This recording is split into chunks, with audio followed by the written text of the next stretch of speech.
just finished my 5th recording with Frank. It's the longest one yet. Sorry about that. But, that's what happens when it's me and Frank. We spoke a lot about buildings and architecture again. Not strange because he is an architect and I work for the moment in a project where we're building a new facility. So it's not surprising, but it is interesting to see where we take that because it's like that is like a jumping off plane into issues about management and space, about issues about humanity and technology, and where does architecture lie on that spectrum? And then we went off on science and sort of scientifically proven stuff and how that links to the arts and how specialization is a really, really good thing. And we need to make sure that specialists meet up, because when people from different fields meet up, other things are possible, right? So, long, meandering, you bet, but as lovely as ever. So, enjoy. I get so confused because this one, sometimes the mute button mutes and sometimes it doesn't. So I don't know. But whatever. That's a remarkably large relief to finding out that I'm not the only one who's struggling to advance my recording skills and find myself in this spot. I'm actually not even struggling to advance my recording skills. No? It has happened that I sort of, halfway through realize I don't have the sound from the person in my ears, but here, which means this one picks up both. So I swapped in the middle, and then I had to be very ashamed because Caspian just looked at me and said, "How can you not know?" I'm like, well, once the sound is in my ear, it's very apparent that it wasn't before. But before it's not in my ear, it's not very apparent. It just, sorry. I don't know. Well. Can we get a professional recording crew here? No. It's like, right. No. Right. We won't. Right. That's the proposition before us. Yeah, it is. Yeah, How are you? We will have to get better at this. Well, I'm well. You've How been are you? busy. You've been traveling and stuff. Oh my God, it's been ridiculous.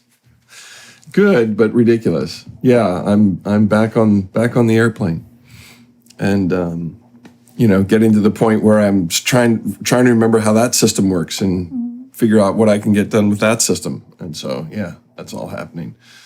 Is that something that you used to do a lot of before, like pre-COVID? Yeah. One of my clients, both of my big clients. Just the one big client is a national. It's a federal organization, and they have sites all over the country, and they do it's the Census Bureau, so they do the decennial. Every 10 years, they count all of us, and that requires an enormous effort in virtually every department. And so that's calmed down. That's over with, and this was my second. And so for the 4 years running up to Census Day in 2020, it was monthly. I was traveling monthly. To different sites then? Yep. Completely random. And sometimes we could schedule it up. Sometimes we could make it go. But other times it was just, looks like we got to go to this place and because they are then busy building new, refurbishing, whatever. Yeah, it's we're taking office spaces in small buildings or we're taking small leases all over, in virtually every congressional district. So actually, this time it was half of the congressional districts because of budget problems from 2010. But it used to be that there was in every single congressional district a census office that they opened up for the decennial. Now it's every other one. So yeah, it can go anywhere. And then at the very end, I was doing a very large facility in Phoenix, Arizona. So that was cool because I'd never been to Phoenix, Arizona. And Phoenix, Arizona is a pretty cool place. Yeah. It sounds cool, if nothing else. Exactly. Until about June. And then it's not cool anymore. No, because then it's like hotter than hell, I'm guessing. Yeah, basically. Basically. And then now I'm working on another project where they're relocating one of their big operations, and I've been lucky to be a part of it, and so that's going to regular. That's one place that I'm going to, and probably do monthly or every other month, something like that, assuming all goes well. And so that's coming up, and that'll be the next couple of years. And then the other place I went was Colorado. I have a friend who is from there and has bought a piece of property in the southwest corner of Colorado, and it's got a 2-car garage on it and a little apartment above. It sits on this escarpment, so the mesas start showing up there. And the mountains are really just like doing marvelous things in the valleys over there. And so this mesa comes and it stops right over top of this beautiful farmland. And the top of the mesa is 1,000 feet over the farmland below. And he's got, they put a big subdivision for sort of second homes, though people live there year round, on top of that. And he's got one of those little homes. So you're in this little place, and it overlooks this valley and these huge mountains in front of you. They call that area the Alps of the U.S. And so I'm standing there looking at 14,000-foot young mountains across 15 miles away, and we're going to build a house right next to this little 2-car garage. So I spent a bunch of time there, and that was cool. So do you then feel into that place, and is it like, or no, you have to, it's, this is, all of the houses need to look like this, but you can only do magic on the inside, or it's, Right, that's how that goes. Well, it could go, I'm guessing. Well, yeah, there's a fun conversation to be had there for sure. But in this particular location, the only covenant that they really have is that there's a road down, there's a stretch of highway, or not highway, but it's just a county road that runs in the valley below. And there's a 2-mile section of it where the county building official will go down periodically and park his car somewhere along that, and just at the right time of day when the sun is out, start taking pictures of the ridge, because it looks like a ridge from where they are.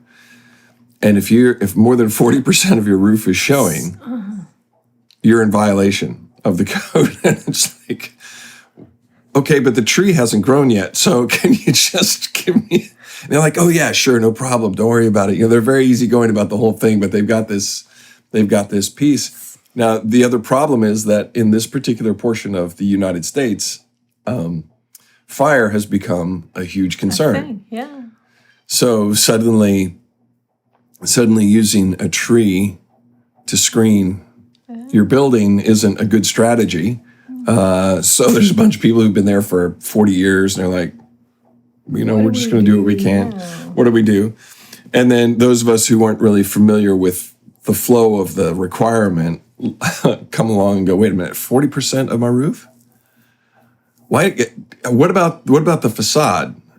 Do I need to hide the facade? No. You can show as much of the facade as you'd like, but we can only want to see 40%. Really flat roofs. which is exactly what's going to happen. So I'm sitting here going, all right, I'm going to be channeling my Mies van der Rohe or my Frank Lloyd Wright or something. Yeah, precisely into more this squarish. Yeah. Yeah, and then big broad overhangs and then everybody says, well, what do you mean flat roof? And I'm like, yeah, flat roof. And they're like, but this is snow country. And I'm like, so sloped. But even not, we design horizontal surfaces to carry an enormous amount of weight all the time. Yeah, true. But there's something about snow and snow load. Don't get me started. We've had that issue with my project here, the facilities, like snow. Yeah, it's water. Snow loads and it's water. And shifting. When the facility was first built, there was one snow load of that county, and then now we needed to shift the construction because we needed to make holes in the roof, and then there's a new snow load, which means you have to calculate the entire thing anew, and just oh my God, it's like no, I don't wanna. If you're in my situation, then you can walk in the door, and because it's the first time you're going to structure the thing. And you can say, okay, how many inches of snow should I allow for? 60? Yeah. What, 1.5 meters of snow? Okay, fair enough. We're going to design it for 2.5 because it's not that much more lumber or steel or whatever we're working with. It's not that much harder for us to add extra capacity at this point. After the fact, yes. Much harder. It gets much harder. Yep. And not an expense that people are eager to account for. Yeah. But I mean, it's interesting. Yesterday, I was in a meeting with my colleagues, and we were talking about the new warehouse facility next to the production facility, and the architect had put in like ceiling windows to get light in, and we were like, no, really don't want that because sun equals warmth. It's like, no, we don't want that in the warehouse. It's like, please not. And it was a question of, but do we need to have like fire hatches?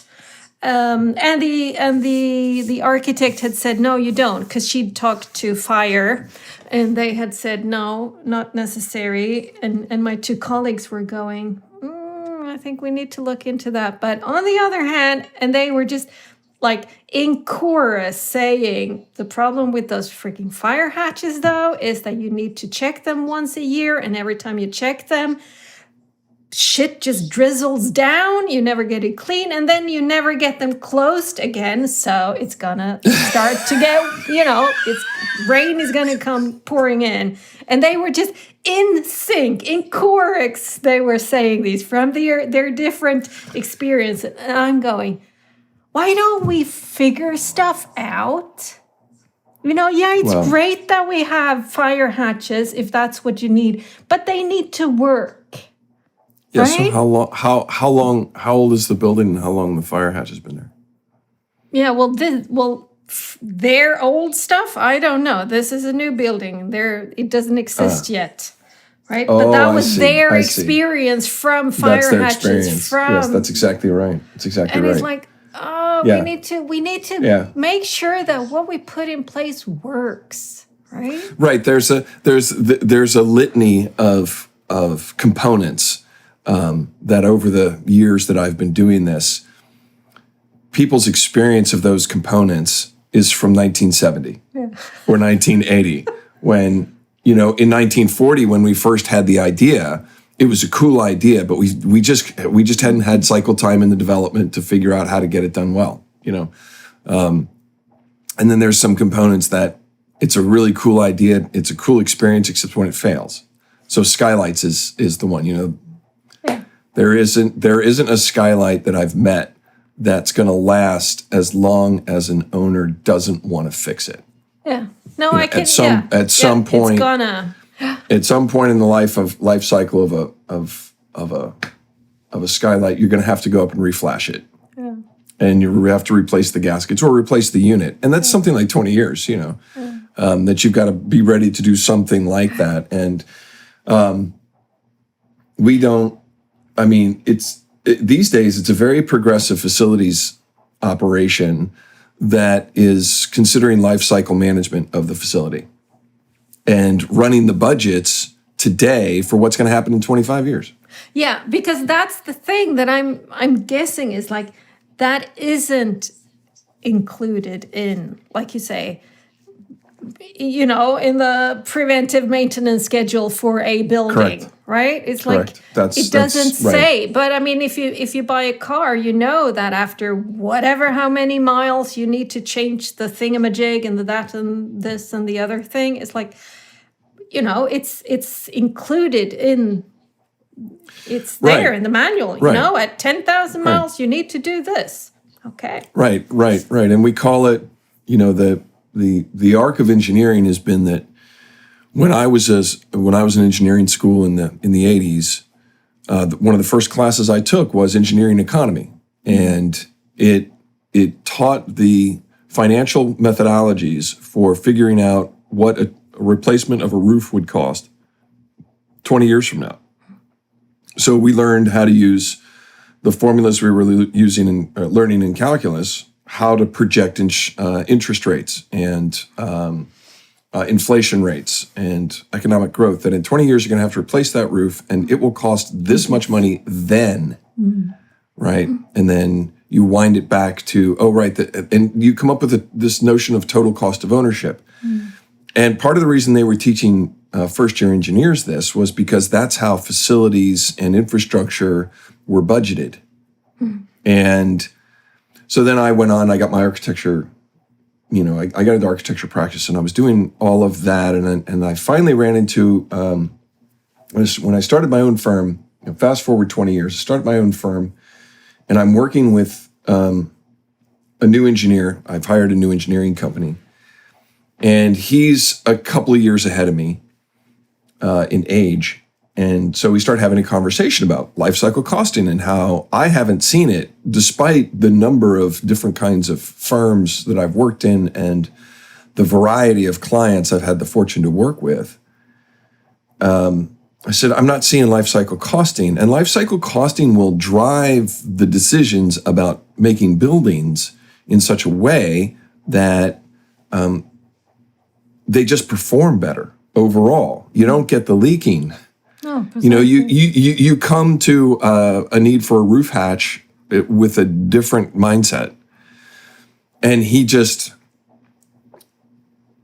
told me a story that clearly tugged at him, which was that his father had been a facilities manager, a facilities engineer at Seagram's, the big beverage company in Canada, and was there at the time when the executive management shift went from preserving your assets to burning your assets. It's like and the notion, the concept of putting in $10 today to save you $1,000 down the road just went out the window. And he said with some emotion, which was uncharacteristic for this guy, that it broke his dad's heart, because his dad had spent a career building a plant that was a very high performing, and it works. It works. If I model out, how much it's going to cost to maintain and replace a poorly designed hatch, I'm going to spend a little more on the hatch.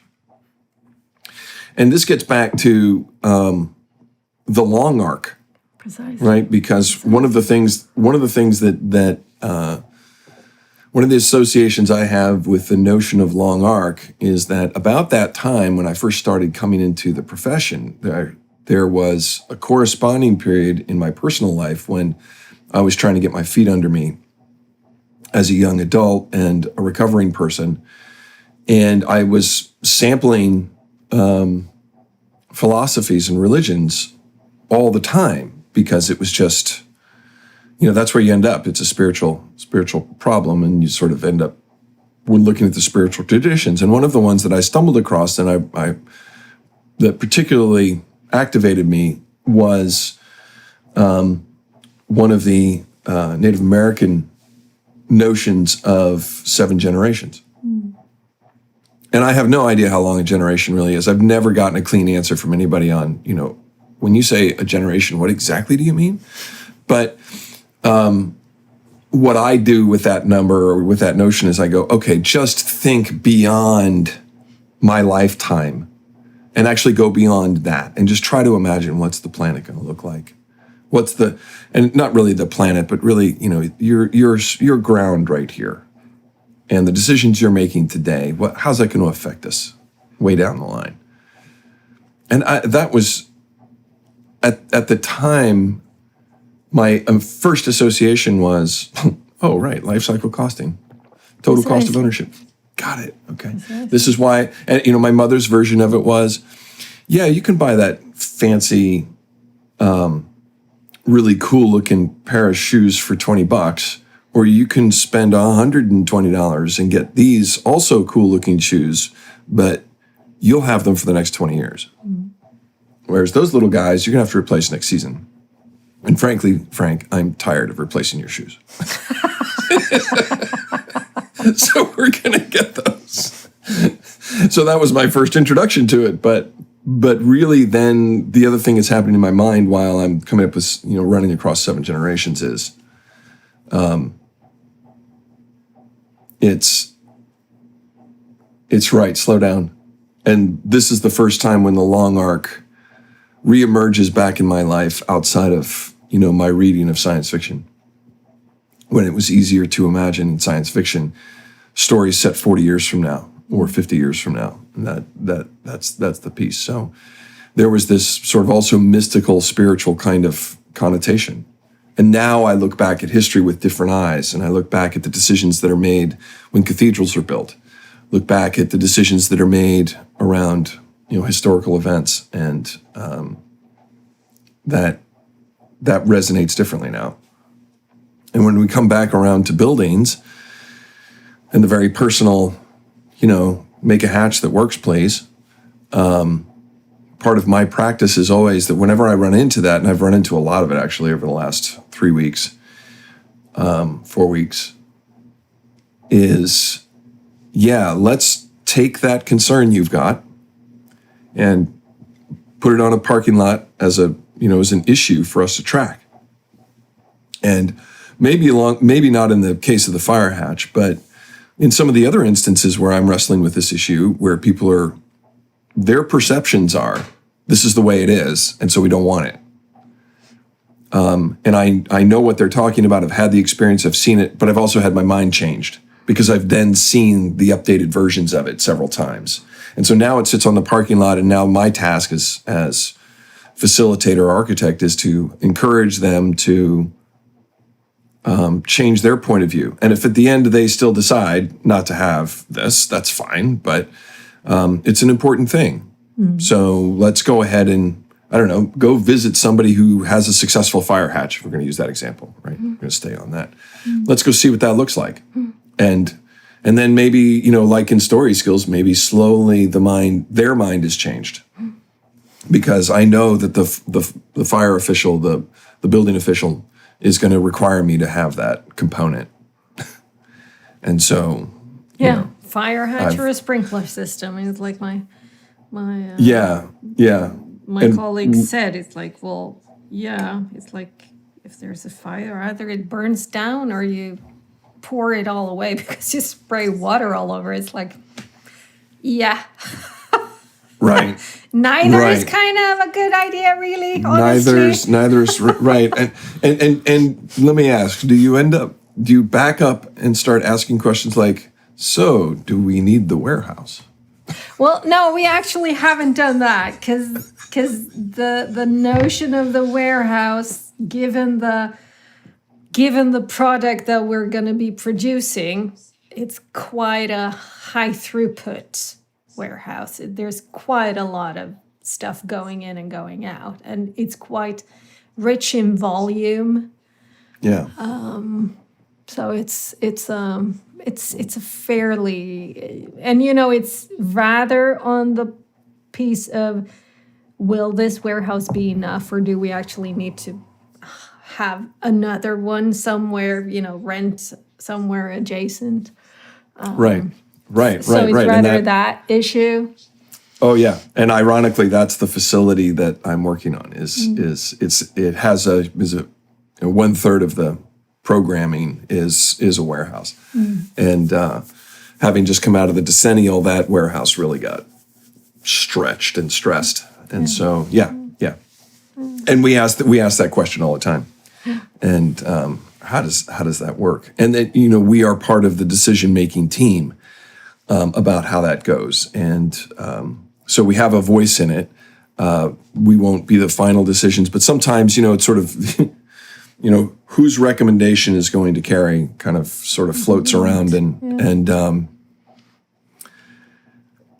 a consultant, so it's a very dodgy thing around making recommendations and leadership, because there's a difference. Like a decision for a consultant is called a recommendation. Yeah, and that's as far as that goes, and I'm generally comfortable with it, so that works out just fine. But and sometimes the decision is made, the recommendation is not followed, and that works. We end up having to work with that, and that's fine too. And so all I can say is good luck with the fire hatch.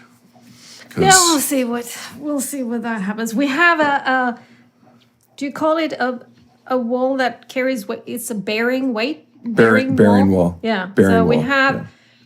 We have one that's really not situated well. It's like, we can work with it, but could we please just make the end of it disappear so that we can make a corridor there?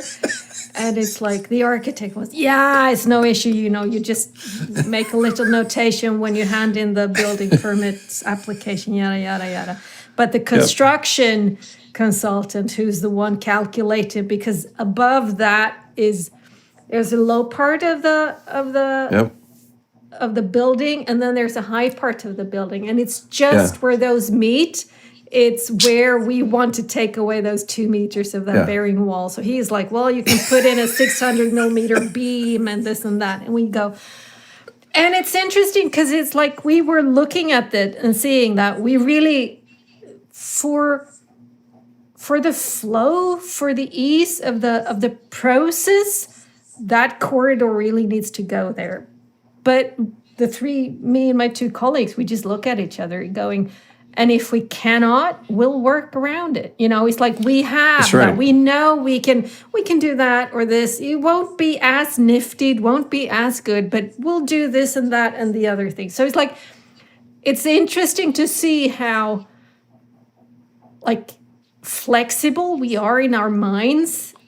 Just like what you say, it's like, we want this, but if we can't have it, we'll work it out. That's not the issue. We know that, and we already have 3 ideas of how we could do it. It's like, it won't be as good, it'll be good enough. Right. And when people come to you or I, and we're having a conversation that has nothing to do with facilities and nothing to do with processes, and somebody points out that our point of view is that human beings are very resilient and resourceful, this is one of those examples that pops into our minds immediately, of course.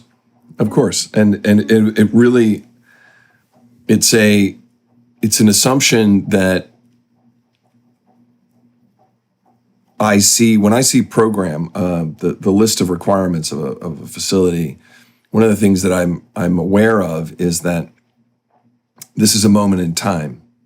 This is the best capture you could do at the moment of your requirements. But I'm keen that the requirement has already changed because it's been some months since you wrote that requirement, acquired my services, and now I'm looking at it. And by the time we're done with my work, those requirements will have shifted again. And then, of course, the building cycle is much longer than, in the project that I'm working on currently, the design cycle will be longer than the building cycle, but so it goes. But in any event, by the time you occupy the building, whatever you were thinking when you started isn't really the place. Yeah. Yeah. So this is something that when I first started working wasn't pointed out, or I wasn't in enough situations where it mattered. That flexibility was understood. So what would happen on my desk is that, we'd work hard to build a design that met the numbers to, Perfectly. with real precision. And the client would go, I don't care about that. You'd be like, wait a minute. And then, us young ones would all go back to our desks going, huff, huff, huff, huff, huff. We'd be a little hostile about everything for a while. And then, we'd be deflated a little bit because we'd be like, man, we spent so much time. They didn't care. What's going on, And then, the project would eventually leave our shop, and we would never know. We would never find out. There was never this completion of the cycle. And it wasn't until I started working with clients post-occupancy, after they'd taken a space. And I spent a number of years working for a client and then took a break, and now I'm back with them again, where I could watch not just how people used space, because I'm constantly doing that anyway. It's just sort of an occupational hazard. But I could watch the management decisions.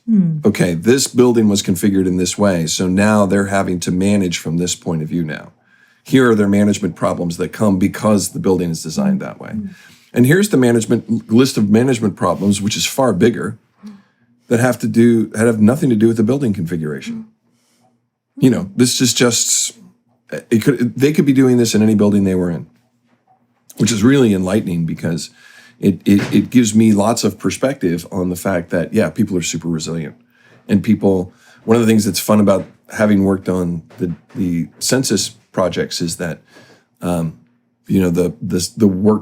staff of the Census Bureau explodes. It grows something like 10 times what their normal level is. In the course of maybe 9 to 12 months, they hire 10 times the number of people they normally have. And these people are going to roll in and out of these offices and only be in there for like 12 to 18 months. And at one point, somebody joked, well, we could just give them cardboard furniture. They could get the job done. And at first, I'm a little like, well, the indignity. And then somebody said, no, actually, in one of our decennials, it was either the 1990 or the 2000 one, we actually used cardboard furniture. There was a company that was making very well thought out cardboard furniture that was good for temporary use. Maybe not 18 months, but you can go for several months with some. And it was designed for like emergency management situations. And there was a little corner of the retail market was like, this is cool, And so they actually did that. And then another person kept saying, look, we don't need furniture. What we need is a credit card budget so we can go down to one of these big warehouse retail operations and buy them out of folding tables. And we just take the folding tables, put them in, throw them around, and get some chairs, and they'll be fine. We don't need these fancy desks. And that's how it's expressed. But what I'm hearing in the background is we are resilient, can-do people, and we have to focus on our project, which is, in this particular case, counting, making sure that all the data that we're receiving is high quality and usable. And I'm like, right. Stuff, yeah, and I'm like, right, okay, that's the focus. That's where we should really be. Got it. And then, then when I'm sitting in meetings where I'm receiving drawings from 200 architects around the country, the ones who are really worked up around the layout, I'm like, nope, you're good. It's all fine. All we really, the most important part of that layout is that we make sure that we have power and data drops where we need them, and that's it. It's okay. You're gonna be fine. Shh. and then the other thing that happens is that I come out of it and I come back to my own home and I come back to my own space and I come back to these comments about where I live, I want a place of character because I'm here all the time. And I do need my pieces to be durable. I do need my pieces to work. And there's this really odd flow of, I'm resilient and can respond to any condition especially if I'm aware of that it's temporary. You're going to be here 9 months, and that's the way it's going to be. Well, I can put up with a lot in 9 months, but if I get a chance to really create something that's going to last, and I'm going to be using it for a long time, then that's another problem, and that's a really compelling part of what planning and building teaches us about ourselves. And yeah, there's a lot in there. How much, psychology and philosophy and stuff are architects or, I don't know, city planners or, because when you said how an office space is planned out will lead to pros and cons, problems or benefits in a management perspective. It's like, I mean, everybody's heard the spiel about the office landscape and this and that and the other thing, right? But I haven't put those words together. I haven't linked the fact that how you actually design a space will cause or will likely cause management issues in one way or another. It's like, is that something that you guys, does everybody know that? Or is that because you're you and you're the way you are? There's a very powerful and present collection of information about the psychology of space in our manuals of practice, in our design standards, and in our schooling. There's the bare minimum is that there's some conversation of things like people need daylight. Different colors produce different reactions in people, so pay attention.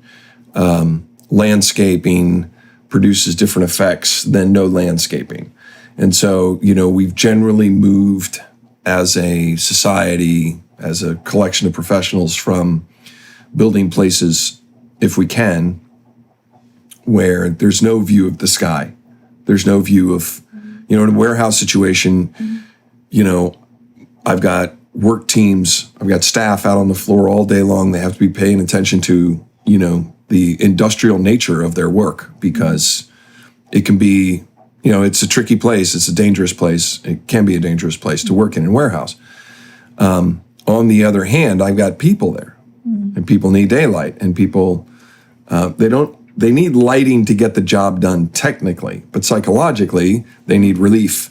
And so high windows improves that condition. Does it also complicate heating and cooling? Yes. But that's a psychological benefit. It also has an energy benefit, right? But the psychology piece in our profession is as strong as it is voiced and as strongly as it is presented in our pillars of considerations. The data is hard to come by. And it's been an ongoing battle for the last 100 years, just like there's a battle in psychology about, is medication required for psychological improvement? Or there are other methods.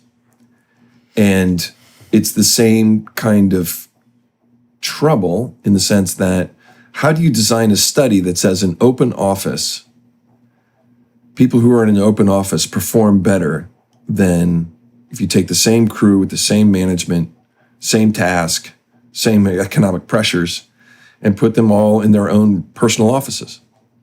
Or, thank you, pandemic, have everybody work from home.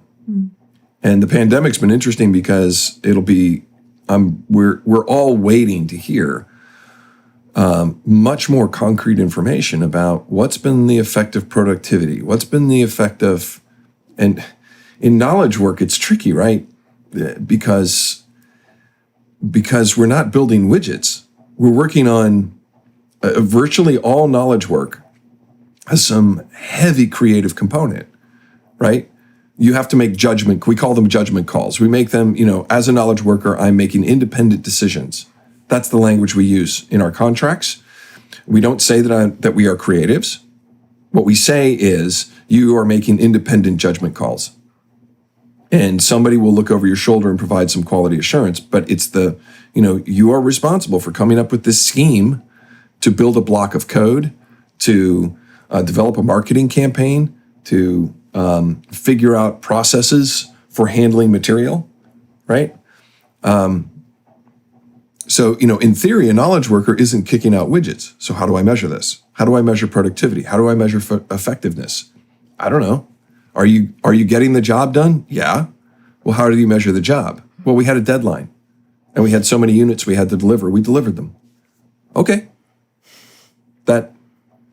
So back to the psychology piece, the building code, sort of the unavoidable piece of my liability. So our process works a little different in the States than it does in Europe in terms of all of this. But at some point, some engineer or architect is responsible for the calculations of that beam that you're going to put in, right? Yep.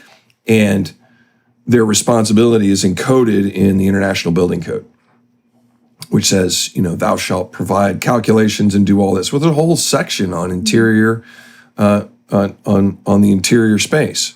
And it includes daylighting requirements, because we acknowledge that the purpose of our buildings is people. People are there. Yeah, it is interesting. You've just brought something to me that I need to check our warehouse layout to see where is there daylight coming in. Yeah. Because we have, it's like we have been thinking about it for all of the offices and the production rooms, some of which are in the middle of a building. It's like, well, okay, can we get, windows in the walls inside so that there will be some sense of connection. Right. If not outside, at least to other people moving about in the facility. Right. It's like so, but the actual warehouse, I don't really know how the And there's clever things that we've done that I've seen people do where they've brought in daylight in warehousing situations in sort of punctuated spaces. So if you imagine a warehouse that you've got several aisles of racks where all the pallets are stored or whatever, and then every third one on the walls, there's huge openings that let in daylight.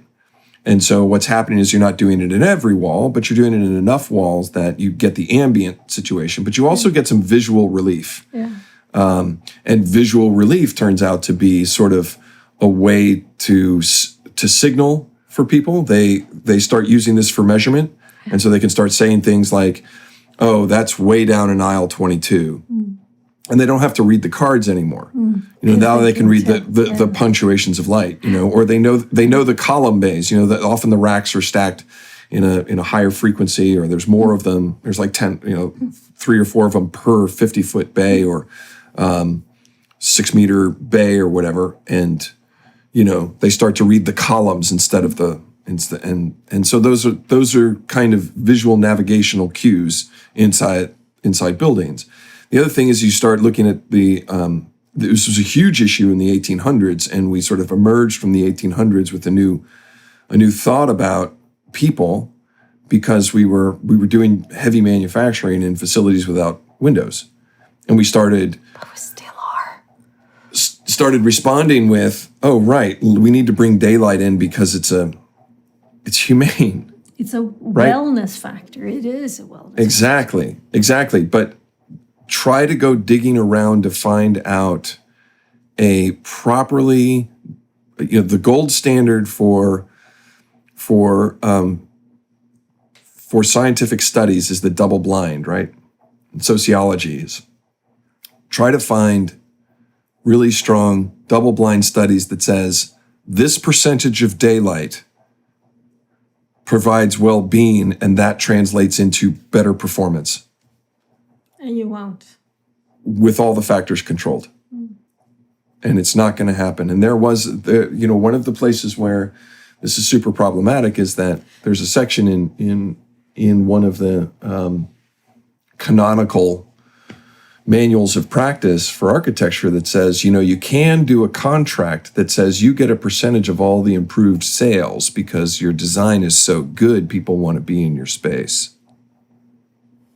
To which, I as a scientific skeptic couldn't cock my head and go, so how are we going to prove that the fact that I put that really cool light in over there increased your counter sales when really it was George who anybody who walks in, George could sell watches to anybody, in any condition. Yeah. Right. Precisely. One of our favorite things to say is he could sell screen doors to submariners. Yeah. I can't control for George in the space. But that is so, it's so interesting that though, because this is that thing about, we need scientific proof for everything. So it's so interesting Good luck with that. Precisely. So within the school sphere, which is the one that I've been kind of, Yeah. on a personal level interested in for the past 10 years, right? And there's so much talk about the need for whatever new measurements or tests, way of testing or other didactic methodologies or this and that and the other thing. It's like it needs to be scientifically proven or not, else it cannot come into the schools. And you go, so where's the scientific proof that, 30, 35, 40 kids in a room for 45 minutes times 8 in a day is the scientifically best way of expanding knowledge? It's like that doesn't exist. So there's this entire, it's like a black box operation, right? It's like we have schools the way they look. Inside that, no, we don't have the data, right? But if you want to put anything in there, it has to be. And I'm not saying it shouldn't be. I'm just saying it doesn't. It doesn't compare easily because you're then putting in stuff where you want to have the data, comparing it to stuff where you actually don't have the data. You just know that this is the way we've done it forever and ever. Amen. That's right. That's right. Well, maybe we need to get more curious about the stuff inside the black box, which is, of course, my kind of thing. Right. And one of the positive developments in this particular series of conversations is the introduction of a distinction between quantitative measures and qualitative measures, and that qualitative measures have as much weight in decision making. And so, the progress for me around that is the clear-eyed acknowledgement that yes, where we have scientific data, we have a responsibility, an interest, and something to look forward to in the way of outcomes because it's become reliable now. And so our search for reliability wherever we can get it, I think that's well-founded. I feel strongly that that's good stuff. But to be beholden to that as the entirety of our decision-making apparatus is going to put us into some trouble. So we need to make room for the qualitative piece and for the experience. And once we're here in the qualitative area, we're talking about having to engage with each other pretty heavily in a curiosity-based inquiry around what is the philosophical questions. What is the right thing to do? What is it that we desire to do?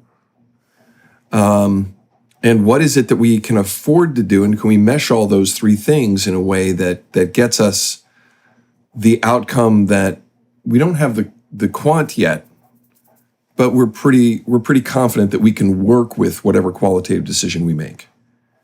And can you go forward? Because I think that the real question becomes, the real focus is back to, do you have faith in your own resilience to have these important factors, which we do not have quantitative data on?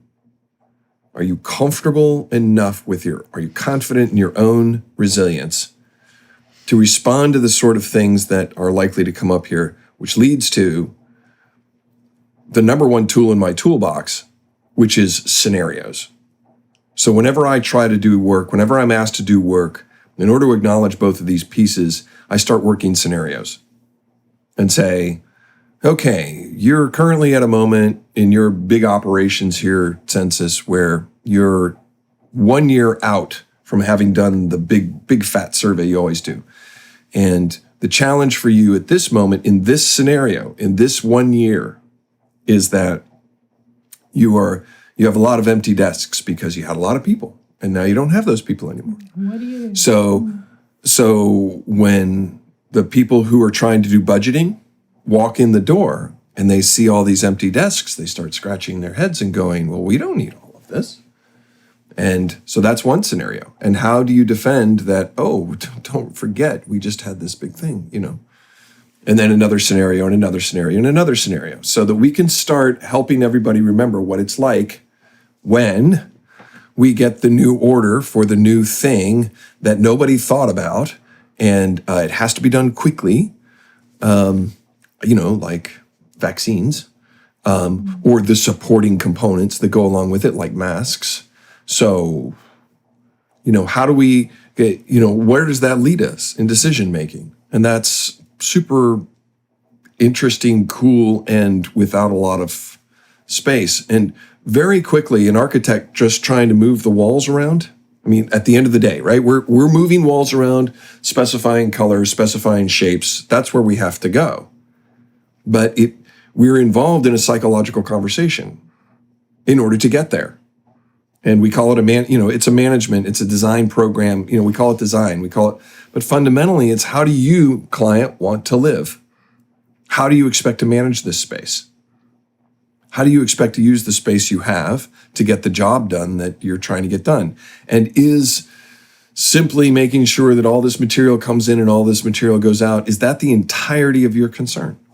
And the answer is obviously no, but what are the other elements, and how do we account for and talk about how them? many have given that any thought? I mean, right. In that, here comes this weird architect asking these questions about my operation that I've never given any thought whatsoever. That's right. From that standpoint, because he's coming from a build, it's like, I can imagine that being quite a heavy dose of tankespjärn to anybody. Oh, yeah. Yeah, absolutely. It's like, oh, shit. Absolutely. Because what we do, how we do it, our processes are so... It's like they're so obvious that they're hidden from us. It's like, I would say that's, right. We all live in them. So... Right. I couldn't ask me about my processes going on here. I would go, I don't really know. But there's a gazillion, right? What happens to laundry? How does it get dirty and down and get clean again? And who stocks the fridge? What's that process? How do the person stocking the fridge know what to buy? Because it's like there's a gazillion processes, but I don't ever think about it like that, right? That's right. Unless there's an issue. Unless my son says, why don't we have any garlic? And I'm going, well, because nobody apparently wrote it up when they took the last one, which for me is a key component to that process. And I have kind of mentioned it before, but he's 16, So he's like, that's what happens, right? It is when here's a gap. That's when you know that there's a problem with your processes, right? But they're so obvious that you don't look at them. And I'm guessing it's That's kind right. of the same. That's right. But you come It's here and absolutely right. ask. It's like, absolutely right. shit, do I need to know what the heck it is that we're doing instead of it just happens? Yeah. So I had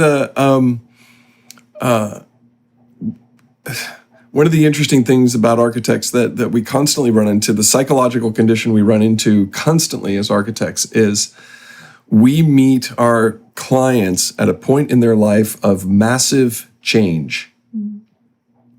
And our profession benefits from both downsizing as well as upsizing, right? So, but whatever the situation, we are usually meeting people at a moment when a decision was made up. Yeah.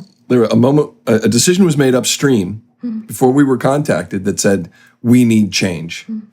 And so some people are in really good spirits about this. They're very energized, and it's both downsize and upsize. You know, it works in both directions. But then some people, I'm meeting them at a moment of tremendous anxiety and grief. And that's a constant. You know, that's the more common thing. Even people who are pumped have this, they're in the process of letting go, right? They're in the process of, this is the way we used to do things. Now we're going to be doing these things in another way. And that moment surfaces all of this stuff about, yes, we live in circles of processes. And what can we make of that? And the best thing that I can make of knowing and understanding that, and having so much experience meeting people where the circle of processes get broken, is that the power I have as an individual is immense, because I will get through that change in process like that. I will look back at this 2 years from now and go, wow, yeah, that's right. We switched all that when we did that thing. In the moment, there will be a range of reactions. I've had people enraged at me, and I'm like, please, that's fine, because I'm showing them the implications of the decision that they made, and they're pissed and they don't know where to take it. And so it comes at me, and that's fine. I don't worry about that. But then the other piece of it is not just that I can look back in a couple of years and see that I've made the change. It's that in this moment of change, the opportunities are huge. And if you're aware that you can shift how you're doing things, and you can hold that space for just a little while, you really start to come into your own power. And this is one of the things that we as individuals have enormous discretion and agency over, is I can change the way that I'm going to do my grocery list. I'm going to change the way I think about my laundry. Where does my clothing come from? This is the moment at which I'm addressing energy, because when you start thinking about all the proceeds that you're inhabiting without thinking, power is one of them, and energy consumption is one of them.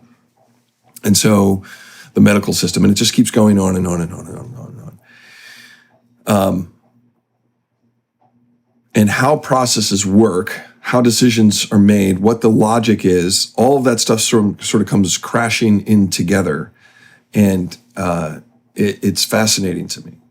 It's really fascinating how you can build up a process only to find out that you're going to tear it down and rebuild it so that it gets a better outcome. Those processes in them of themselves are really intriguing, and they're really powerful. And I've written a lot of software, so processes are really valuable for software, because it's like that. Those are the things, the ones that are super reliable are the ones that I can code. But sometimes what happens is that I write that, and then it becomes a black box. I forget the guts, right? I forget the first principles. And then now I'm stuck with a tool that doesn't work very well for my needs. And I either abandon the tool or I limp along with it. And it's like, okay. And so where does this sort of take us?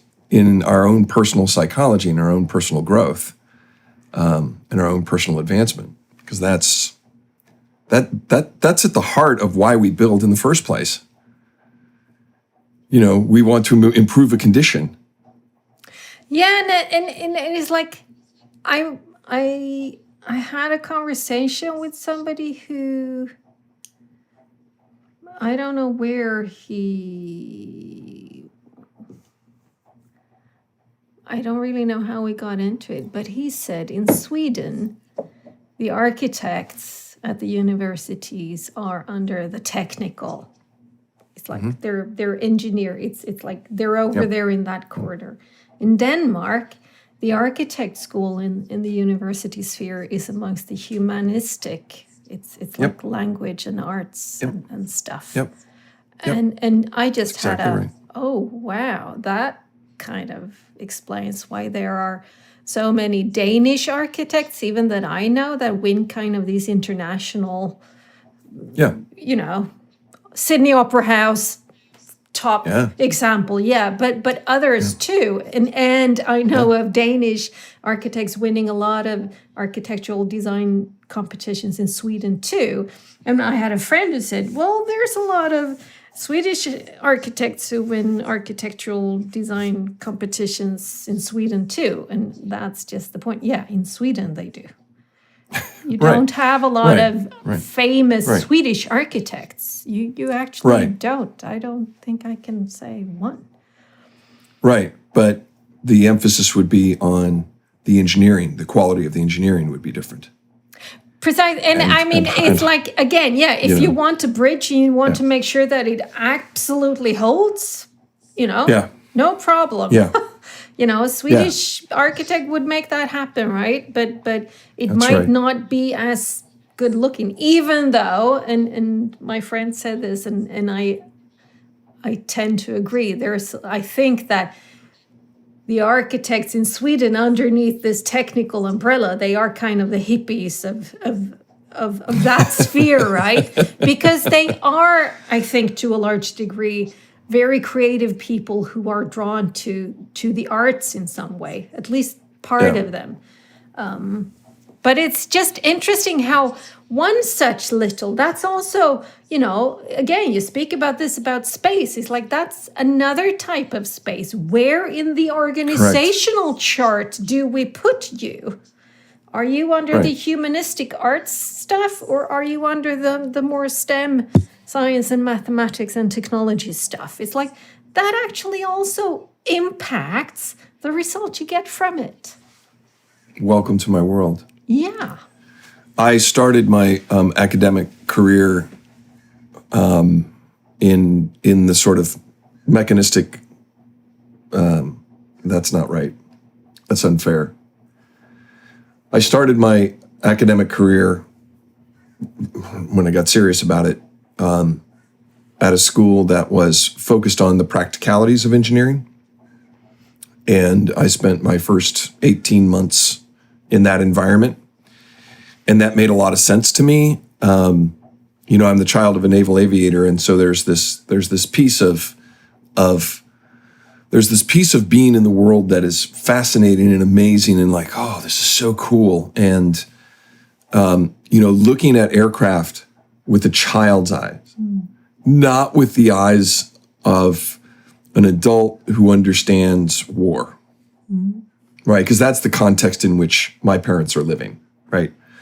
That's not the context I'm a kid. I don't know the difference. Yeah. And so I see, this amazing variety in things and shapes and things and zoomy, and it's really fast, it's really loud, it's really big, it's really, to a child, is very impressive stuff and sometimes terrifying, but at a very visceral level, not at a, what the adult conversation is about this. But it's magical. It's absolutely magical, right? And I want to be a part of the magic. That's what's drawing me. That's what I'm so excited about. And I know as a young man getting into engineering school that there is a technical threshold of competence that I need to master in order to be a part of that community. So being in engineering school was very exciting. And my personal performance as a student went from being lackluster to being top of the class, because I knew I was in a place where it was resonating with my sense of purpose and being and imagination in a way that it's just all congruent. So I started getting A's in very difficult technical subjects. I'd never had that experience. And so that's the kind of substance of the math in my head and my existence that's going on. And then I applied to the 4-year university for this. And my first choice is aerospace engineering. That's what I really want to do. And then my second is mechanical. And then there's a third line. What do I put there? Yeah. What do I put there? And, as a kid, my mom's last hurrah as my dad was touring the world, because, he would get assignments and he'd be deployed to different spots in the world. And she got tired of being left on the shores of the United States somewhere, was Naples, Italy. So, her decision with him was, well, I'm living in Naples. If you're going to be based in Naples, I'm living in Naples. And so she throws this 8-year-old, 10-year-old boy and his sisters in a car and drives all over the place to come down. So I'm exposed to Europe and the contrast in architectural attitude, the contrast in design, just from country to country to country, much less the entirety of Europe versus our very young, very, very young community of people. Yeah, true.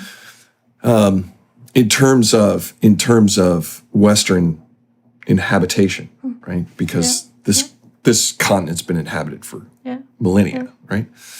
And so I'm fascinated. I'm obviously fascinated. She's dragging us through castles and cathedrals, and they're all over the place, and I'm seeing all this stuff. And, I'm pointing things out because I'm tagging along, trying to make the best of something as an 8-year-old. And it becomes a point of conversation on a regular basis about these details of the buildings. And, this sort of rolls along in my development as, well, he's interested in architecture too. I am? Okay. I didn't know that.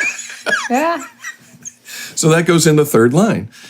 And yes, do I have an interest in psychology? Yeah. Do I have interest in the arts? Yeah. That's all part of the decision-making that's going on. But no, I want to build fast things that can fly.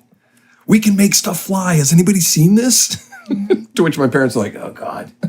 And they're trying to keep me away from from war. I heard the story of Parsifal early in my recovery, and I hadn't really understood the story of Parsifal, but one of the core moments of the story of Parsifal is that he's a prince. He's the son of a king, and the king is killed in battle. And in her grief, the queen takes Parsifal to the woods, and she just retreats from all life and raises her boy by herself in the middle of the forest with the hopes that he never has to see war.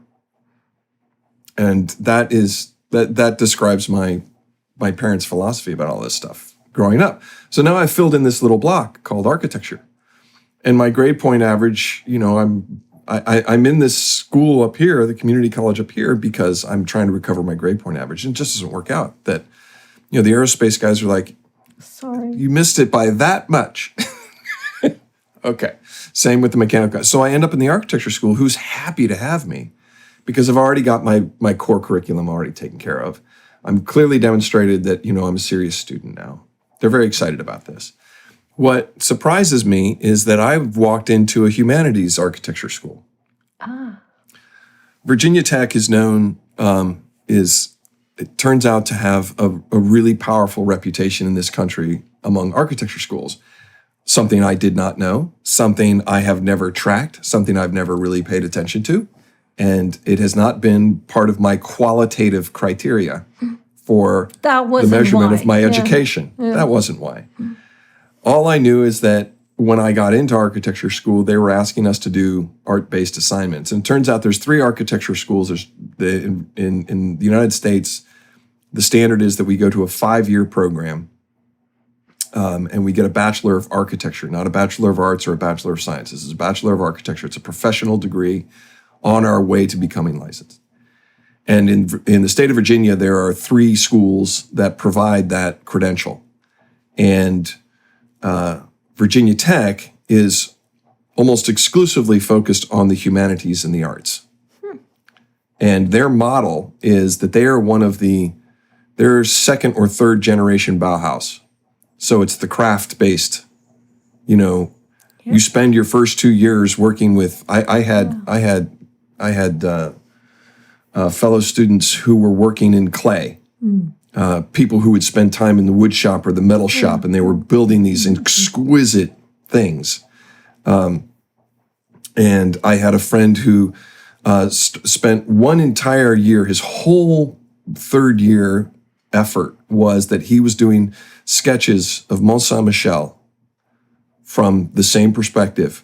Every day he produced another sketch of Mont Saint-Michel.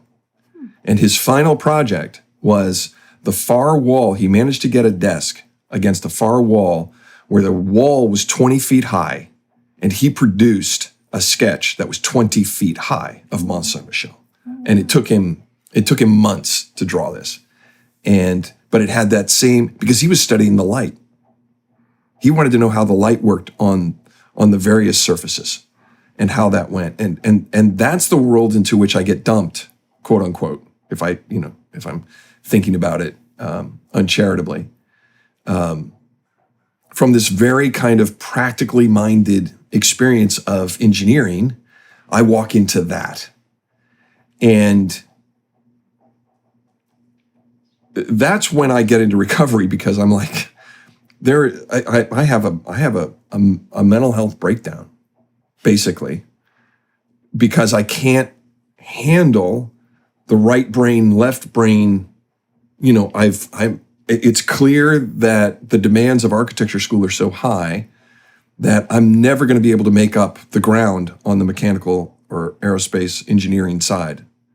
I'm having to make a choice, and the rejection from that community, that engineering community, that flight community, was such that I had to reconcile that heartbreak while I'm in school. And I didn't know how to do that. So that's part of my personal story, but it's an incredible illustration of the dichotomy in approaches to our technical world that we find ourselves in. Because there were people who wanted to be not just in architecture, but wanted to be at Virginia Tech. Of all the places they could be, Virginia Tech is among the, Harvard's another Bauhaus school. So it's like, there's like a half a dozen schools in America who are like legit Bauhaus pedigree, right? And I had no idea. And they just crave to be here because they believe in the art. The magic for them is the humanities piece. Yeah. And so full circle, I come back around to, various adult situation, crises, circumstances, opportunities, moments. And one of the things I find myself doing is going off and adventuring into the world of science and technology centers, which has a big national organization. There's an international group. And, it's all the people who do exhibit design for science, right? And so I start just going to their conventions uninvited, no particular, agenda. I have an opportunity. I need some mental relief. So I go and I start doing this. And I attended these conferences for 7 or 8 years and became known by a group of people in there. So I started making friends and all this stuff. The first man I met was the executive director of exhibits for the Exploratorium, which is a museum in San Francisco. Yeah, we have them they used here to be. Too. Yeah. In fact, one of the big conventions was held not too far from you a couple of years ago. So the Exploratorium is interesting because they were at the Palace of Fine Arts for forever in San Francisco, and then they moved to one of the piers recently. But it was founded by Frank Oppenheimer. And Frank Oppenheimer was the brother of Robert and had worked with his brother Robert on the Manhattan Project. And when Robert Oppenheimer took his life, Frank Oppenheimer's response, among the many responses, was to establish the exploratorium. He had money, or he got grant money or something, and the stated purpose of the exploratorium is the meeting of the humanities with technology. Yeah. And his fundamental thesis was, if we had had the humanities in the development of this, yeah, we might not have developed that technology. And that's at the crux of all sort of the heavy-duty science fiction philosophical questions. Frank Lloyd Wright was asking that question of, just because we can do something, does that mean we should? Mm-hmm. Right? Just because I can build a really cool set of airplanes, should I? Mm-hmm. And if I do, what will I do then? What is ethically responsible? That's the floor of decision making. But what's the highest aspiration for me, the people around me, the people I care about, and the larger community? What are our highest aspirations? And will building this airplane get us there? And throw in some 7 generations there, and you really got some good shit going, right? Right. And now as I'm telling you this, I'm like, well, no wonder I'm so fucked up. Well, yeah, trying to balance all this stuff, you know? Yeah, but I mean, the interesting thing for me is that, I mean, there's no one answer, you know? No, there's no singular answer. That's exactly right. It is the conversations. It is the... That's right. Crap, I don't know. Should we? Shouldn't we? It's like we can find these 5 really, really good pros and these really serious cons, and there's probably a whole load of them that we haven't even figured out. It's like, it's that. It is those messy, sticky conversations. It's like, yes. Please. Those are the ones that we need to have. And I saw, I think it was The Guardian or somebody, George Monbiot, British journalist, environmentalist, yada, yada, whatever. Yeah. He had, I think, if he had written it or if he just mentioned it about, you know, now in the UK, there's a lot of construction projects as a way to get ourselves out of climate change and this and that and the other thing. It's like, we'll work it out by building new roads and new infrastructure, new this and that. It's like, are we really? That's really? Right. I mean, back it up. Come on, people. Precisely. Back it up. Come on. It's like we need to look at more stuff, more processes. That's right. That's right. And we're asking questions that don't have, how do I say this? My struggle with my story that I finally surfaced about buildings runs smack dab up against a massive qualitative criteria of decision making. And that is, do I want this? Do I care? Am I? And then a secondary one that's shadowy, which is, what are the forces at work here? Yeah. And I consider myself somebody who's not, I won't entertain conspiratorial stuff. If it doesn't pass the 13-point bullshit meter from Carl Sagan, then I'm not getting near it. I'm willing to explore imagination and creation and unknowns. I'm more than willing to hang out in there, but I'm not, I'm also a major proponent of the inherent good in people. I'm not Hobbes, I'm Rousseau. That's the philosophical standpoint that I come from. But there are factors here in the decision to get us off fossil fuels that aren't being accounted for in the general public conversations or the decisions that lead us to building infrastructure. Mm. And if I put the technical hat on and I start running the calculations around the emissions, not just carbon dioxide, but the other emissions that go along with it. Every single emission that adds up to greenhouse effect, right? That's the first thing that I notice, is that the political conversation is talking about carbon. It's not talking about methane. It's not talking about sulfur dioxide. No. Right? Which are all chemical outputs all part of from our energy production apparatus. Yep. And, isn't that curious? If this is the decision-making apparatus that will put the money aside and will fight in the courts and will, implement on the ground, and we're not doing the accounting, that's curious, and I don't know what to do about that. I don't know where my power lies. I don't know if there's anything I can do other than to point it out. Let's do a proper accounting. So that's one thing. The next thing that we do proper accounting on is that when I make a block of concrete, I expend an enormous amount of energy to make that happen. When I do a block of steel, it's the same thing. And it's not that I can't make concrete in a way that doesn't use energy or emissions intensive processes. I can, concrete just takes energy. So does steel. There's nothing we can do about that. Any kind of metal work requires lots of energy. It's not that I can't do energy, but I can have a conversation about emissions associated with that construction. Glass requires an enormous amount of energy to make. Now I've got the three fundamental materials the of urban blocks. structures. Yeah. All of them. Okay, let's have a conversation. Yeah. And if I get into masonry, and if I get into brick, if I get into quarrying stone, if I get into, which by the way isn't just facade material, it's the drywall. Mm. Yeah, drywall is composed of stone. Yeah. That is ground. gypsum.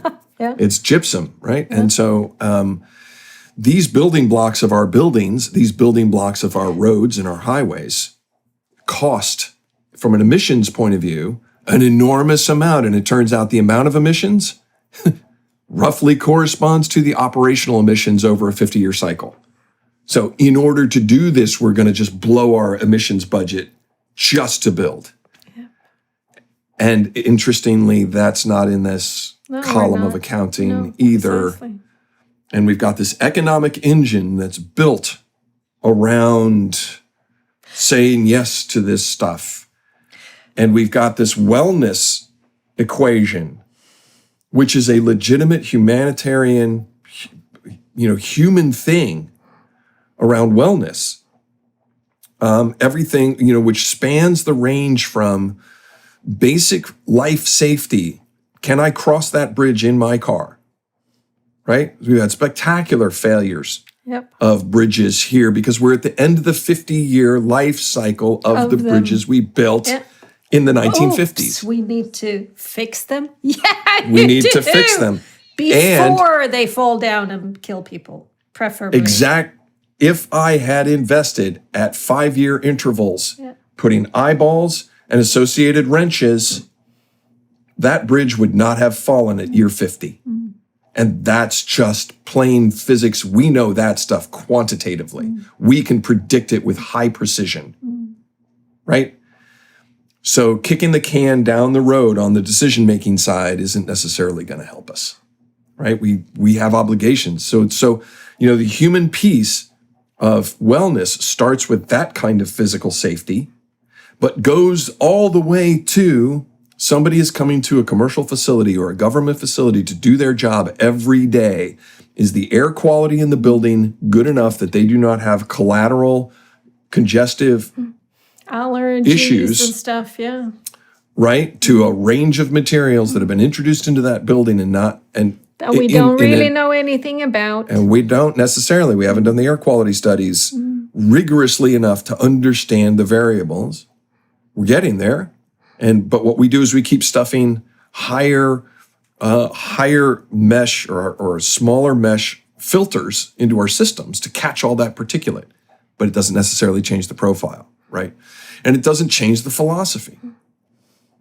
And it's this, we've been talking up to this point in a very sort of casual, lighthearted kind of, this is an interesting how all these things sort of come together kind of way. But the reality is that at the end of the day, we are all collectively making decisions that impact wellness over the long haul. And what is the role of daylight and landscaping in the mental health of people who go to work every day? What is the role of a chain link fence with barbed wire at the top?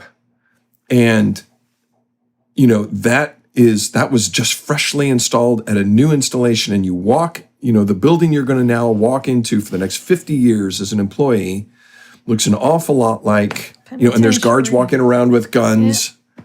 It's a penitentiary. And what am I doing to the psychology of the people that I'm working with here?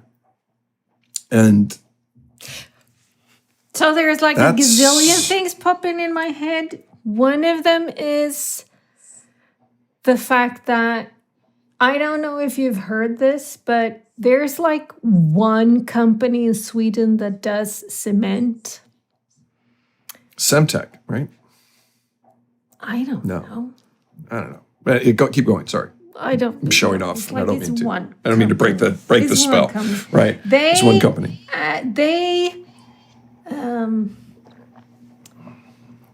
They have a quarry of some site, I don't know, whatever, in Gotland, I think, or Öland, one of the big islands of Sweden. And the environmental permission was up for renewal, and they put in as I understand, and I haven't read up on this, I'm just, riffing on what I've seen in the headlines, kind of. They put in a really shoddy application, which the environmental agency said, no. And, it's like, basically, it's like, no, you can't, you need to stop quarrying, no. Yeah. You're not doing a good enough job of protecting whatever it is that they're protecting as they're breaking down the earth, right? But, and this has caused a huge uproar, and it's like all of a sudden cement is like, but there's no cement in Sweden. Where can we get it? We can't get it. It's like, because this was a monopoly, right? So it's like, and now it's like, well, the government needs to do something. Okay, so the government needs to overrule an environmental agency, or it was probably up in the environmental courts or whatever it's called, right? Do we really want government to overrule that? What happens then to those checks and balances of what judiciary and governmental and ooh. So that's just the one thing. The other thing that caused me to think about is because of you, I have a different relationship with cement than I've ever had before. Because I've realized that shit, it comes with a cost. Yeah. Right? It comes with a cost. So, okay, what will happen if, Sweden doesn't have cement? Work it out. What will happen then, right? What kind of like, COVID is one thing, you can't fly, or when the volcano got off on Iceland in 2014 or whenever it was, it's like all flights across the North Atlantic are just down for 7 weeks. It's like, work it out, right? Right. It's almost easier when it is one of those, sorry, that option just closed. You cannot have that. You need to do something else. That's right. Right? We've been speaking about Greta Thunberg, this and that. We should do, people shouldn't fly, etc. Yeah, then COVID hits. Okay, people aren't flying as much. Right? Yeah. So what we can do, like, it's as if our resilience is activated in a different way when that thing that we've always been doing just isn't an option anymore. That's right. That's right. So that was one thing. The other thing was, I was listening to somebody saying the other day something about, I think it's called selenium, selen in Swedish. It's one of the trace metals. Yep. Right? And humans need it in minute really trace. We don't need a Right. lot of it, but we need a lot of it. And from what I understand, selenium, we don't know how to create it, how to make it. We can't make it. It's there in soils and stuff. And you have soils that are rich in this, and you have soils that are really not rich in this. And in those places, you need to add selenium to, whatever it is you add it to, some type of your food, so that people will get what they need, right? Yeah. And this person was saying that we are now at a place where people are kind of trying to, how can we stockpile selenium so that we have enough? And I'm going, for how long? Right? Because, I'm hoping that humanity will last for, I don't know, a couple of million years at least. It's like, how much selenium are we saving?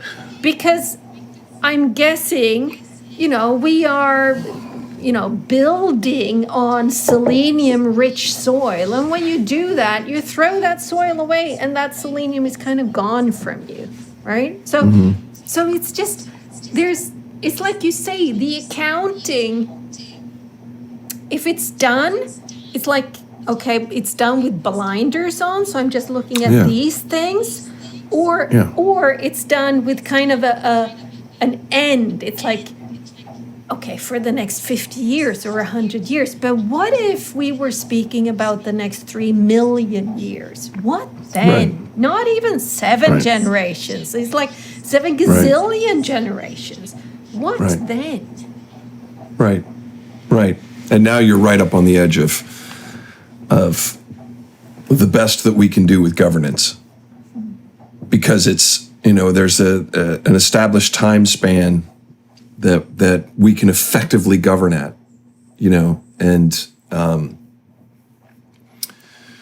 this is kind of the foundation of some of the arguments from, I forget his name, but his first book just put a needle in all of us who are trying to do climate change work, because he came out so, I think his last name is Lomborg. And Björn Lomborg, he's a Dane. He's a special one. And he had come out and made the argument that said, if we have capital, we shouldn't be spending it on that. And at the core of his argument, when I inhabit his argument from his perspective and try to, run that play, what I'm able to see in that as a possible, grounded reason why one might do that is when I have the hard, predictable, reliable facts that I can eliminate malaria and I can eliminate poverty and I can eliminate, I can provide literacy, right? We know how that's done. We can predict it. We know exactly how much money, we know how far a dollar or a euro would go in those if we were to go against those. And then here's climate change, and there's so many factors that we have no scientific, reliable information that says if you modulate this lever, you're going to get that result. We have some broad understanding of, behavior, but there's so many actors and there's so many variables that we could throw the entirety, we could send $75 billion that the UN has to throw at various things. And we could throw it at that, and it would be just a random guess. And I could understand that from his point of view as being a reason to formulate his platform and his fundamental thesis. And that makes sense to me in some way. I think that it's possible that there's, some other larger argument happening. But I feel like, I could defend the idea that what he's saying is not don't attack climate change. It's that we need to be over here in the qualitative world about it. And if you don't mind, there's a bunch of lives we can save. Can we please save those lives? Right? And that we had a conversation in Buddha's by the Roadside about him because he makes me go, ugh.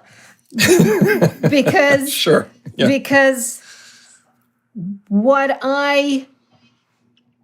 is like people close to me of older generation use him kind of as a scapegoat to say, nah, we don't need to bother about climate change because we should work on AIDS and starvation and these things, right?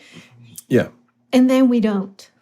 And then they don't, right? Because, I mean, we could end starvation right here, right now, period.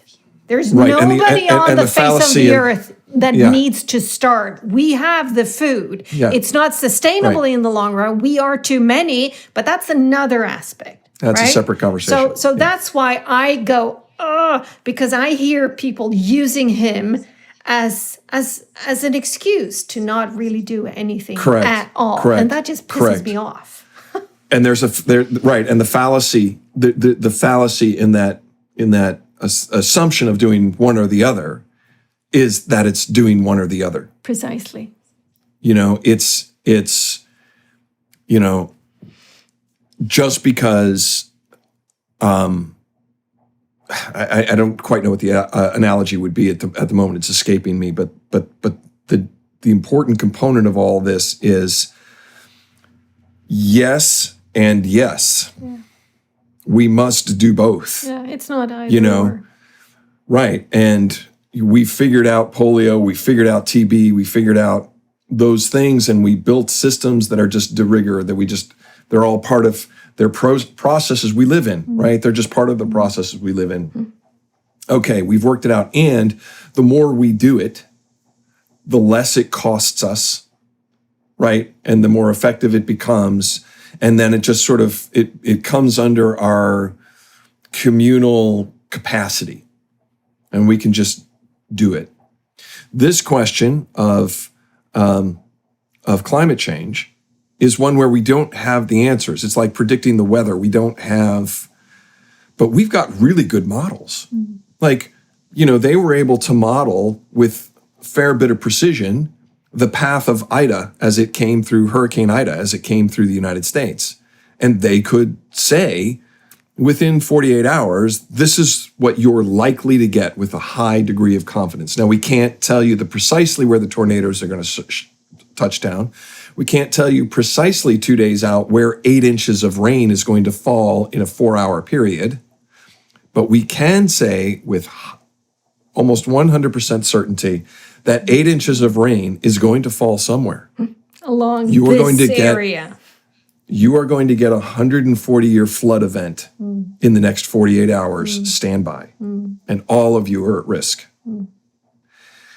That's the kind of space we're in, right? And so we're back to this qualitative piece. We're back to this humanities piece. We're back to this piece about compassion and empathy and the ability to understand your concern and to be able to regulate my vagus nerve system when I hear your anxiety, when I hear your upset, when I hear your panic, right? Which is legit. I mean, we are talking about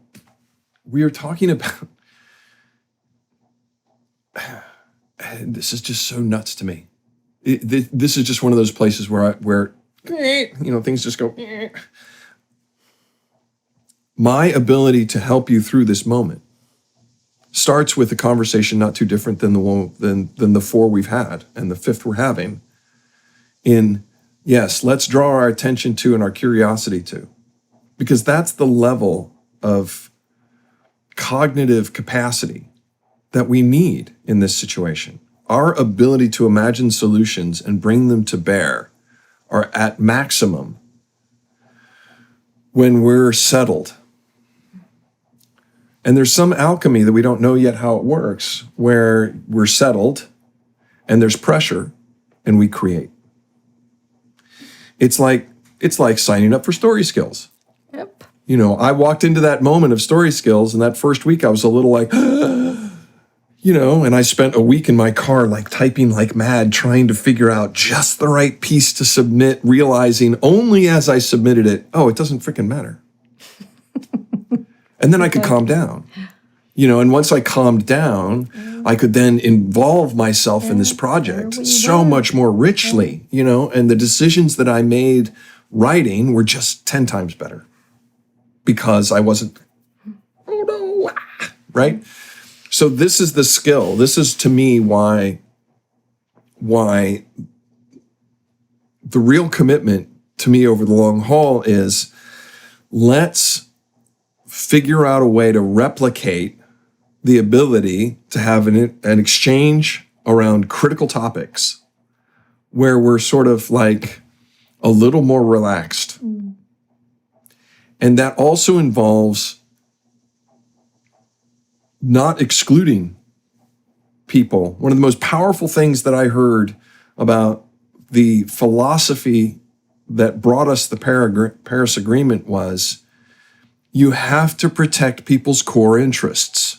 You have to go to the fossil fuel guys and say, tell us about your concerns. Tell us about your core interests. What is your core interest? And it's, we have our perceptions about it. And we have our story about what that is. And they have theirs. But that's at the top level. We need to have some cycle time here where we can get down to the bottom line. And the bottom line is some version of, I hope that everybody loves their children too, right? I mean, and that everybody's thinking all these generations out. At the level of governance, at the level of decision making, it's clear to me that we could, in 30 years, be without fossil fuels, but it's not going to happen if the fossil fuel guys don't have a really clear ramp to something else. To something else. Yeah. That resonates with them on as many cylinders as possible. Yeah. Right? On as many circuits as possible. They're like, oh, that can work, but I need this amount of time to get it done. And here's the markers that I will hit getting through. And there's really good thinking going on here. There's really good work happening here, both in the investing community, on the financial sides, where, that's helping people exit from this or consider that. And we're left with people who are having a hard time making that transition.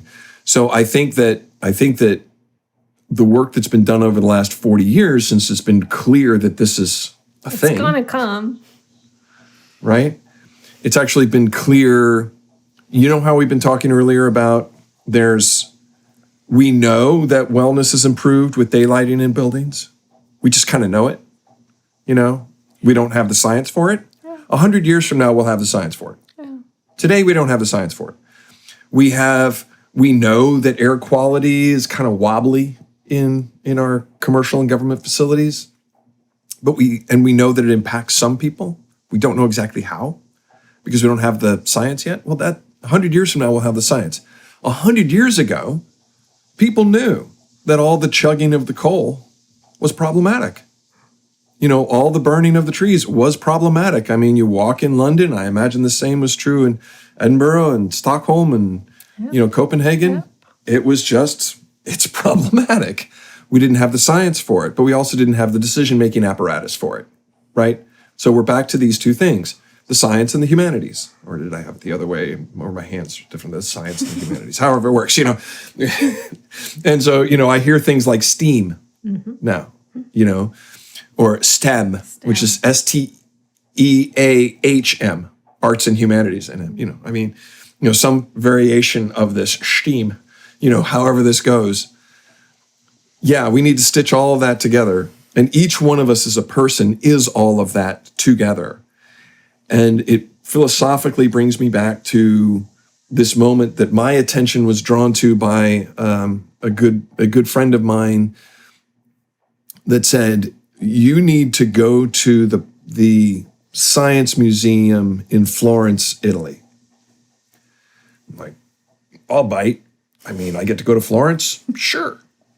Why am I going to the Science Museum? I mean, of all the things I could go to in Florence, why would I go to the Science Museum in Florence? And she says, because that's the last place that the artist and the scientist are the same, an engineer are the same person.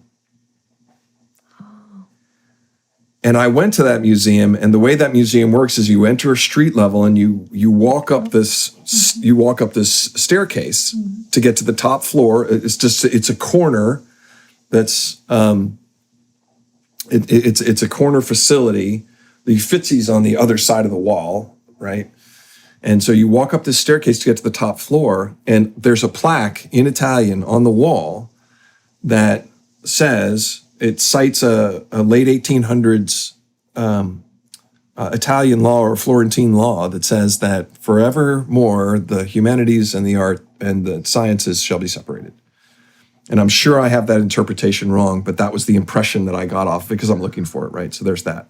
But then you get to the top floor, and it is a historical review of technologies developed in Florence, right, as you make your way down. So the first gallery you enter is the brass astrolabes that were built for the mariners, right, so that they could sail, and they were sold to them. Yeah. They were sold to the mariners in Pisa, and that's one of the ways in which Florence became wealthy, was because the Pisan, whatever the name it, however that goes, there was lots of trade happening. Yeah.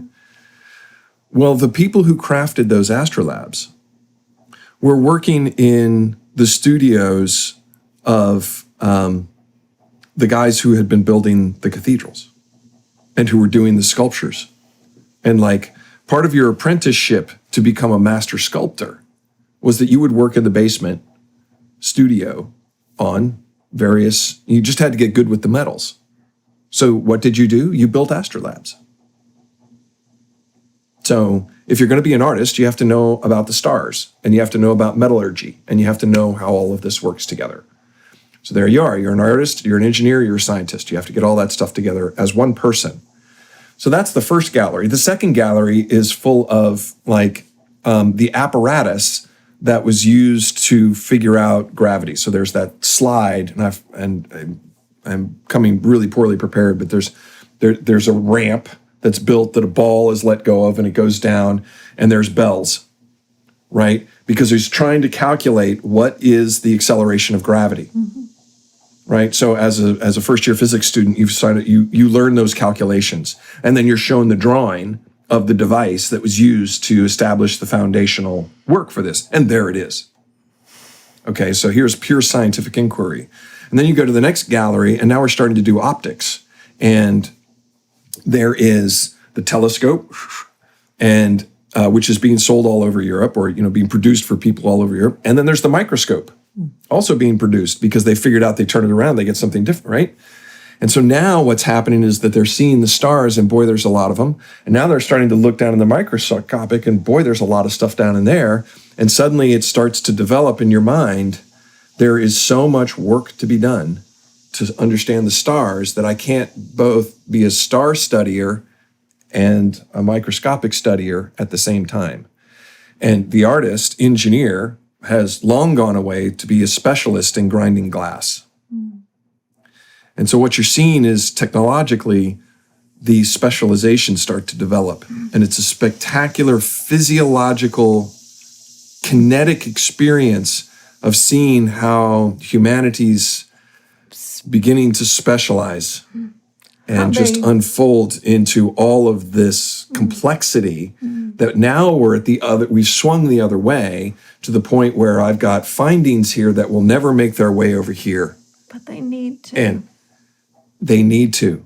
And our governance evolution, to me, looks an awful lot like we are getting better and better and better and better. And one of the places that we are with the environmental group, or the environmental study of the cement production, this is one of those places where I've got a finding, and I need to do some sort of governance on it, and then the people who have been running that facility, all of the families, all of the things, and all of the people who depend on them to be operating, we're at a moment where we're still trying to figure out what is fair process, what is reasonable process, what is beneficial process to all of us. And that's why we need to find out what are the core interests of everyone, and how do we work those interests in together to make this governable, because we've benefited so much. And it's so interesting. I was having lunch before this with two very dear friends of mine and one of their dear friends, an older gentleman just turned 85 who's an architect. He's been an architect teacher at the university for like 50 years or something before he retired. Wow. Very, very interesting man. But he was saying he started a university with some friends of his, a university kind of with bunny ears, but where they were interested in consciousness. It's like, yeah. And that just didn't fit anywhere, because it's like, I'm a mathematician. Yeah, but I'm not interested in that. I'm interested in your thoughts on consciousness. Well, I'm an architect. I don't do consciousness. Well, I'm interested in your thoughts on consciousness. Well, I'm a biologist. I'm a this and that and the other. Because like you say, we have specialized ourselves to such a large extent that that thing that connects us all doesn't, or very rarely gets to benefit from all of those specialist views, perspectives, insights. But it's like, that's what we need, though. It's like, it's great that somebody knows their shit in this tiny little, sliver of knowledge available, and they know it so well. But they need to fertilize with somebody else who has a different sliver, and somebody third who has a different. It's like there's a need for that coming together, and it just doesn't fit with what we've done with specialization in the way that we're doing specialization, right? Right. And that to me is the core question within the humanities. Without having any expertise in the current collection of conversations about the humanities and what's happening there, it becomes the critical component of how do I, as a person, make use of the voluminous findings. And I need time to understand the implications of some finding and integrate it into my life. One of the funnest moments of our previous conversation was you were talking about the various activities that you've been, variously committed to integrating into your life and trying to find a way to like inhabit those. And, at what frequency do I take on, a quick run or, a quick this or a quick that. That cycling and trying to figure out which jacket, so to speak, of findings is both applicable to what I'm doing and then getting good with using it so that it actually works and I can actually so that there's nourishment from it. That there's nourishment from it. And the other author that I am fascinated by and take enormous courage from is he produced Factfulness, and he did Hans Rosling. Yes, Hans Rosling, and the backstory in Factfulness about him just like pounding the table whenever he heard something in the media that said, yeah, well, this is terrible, and this is horrible, and this is terrible. And he's like, no, we've made so much progress. Do you have a clue how much progress we've made? And he was animated by that notion. That I take tremendous relief in it because I'm also like, I'm smack dab up against the limits of what I can take in. And it's clear that I am not just capable as a person of taking in all of this goodness and beneficial stuff. but that I have a limit to how much I can take in at any given time and make use of and go along with. And that's again, we're back to the core question of the humanities and a core question of governance. And, my work, I just sort of like, oh, okay, what do I do with all this? Mm-hmm. I have a fascination with sort of like, sort of working through the constellations of connections. But I have a really strong practical streak in me and a really strong need and desire to like bring it down to, what am I going to do with this information tomorrow morning when I'm contemplating whether to put this wall in this house over here or over there? Or I've taken 400, 500 photographs that are really good quality in the last 2 weeks.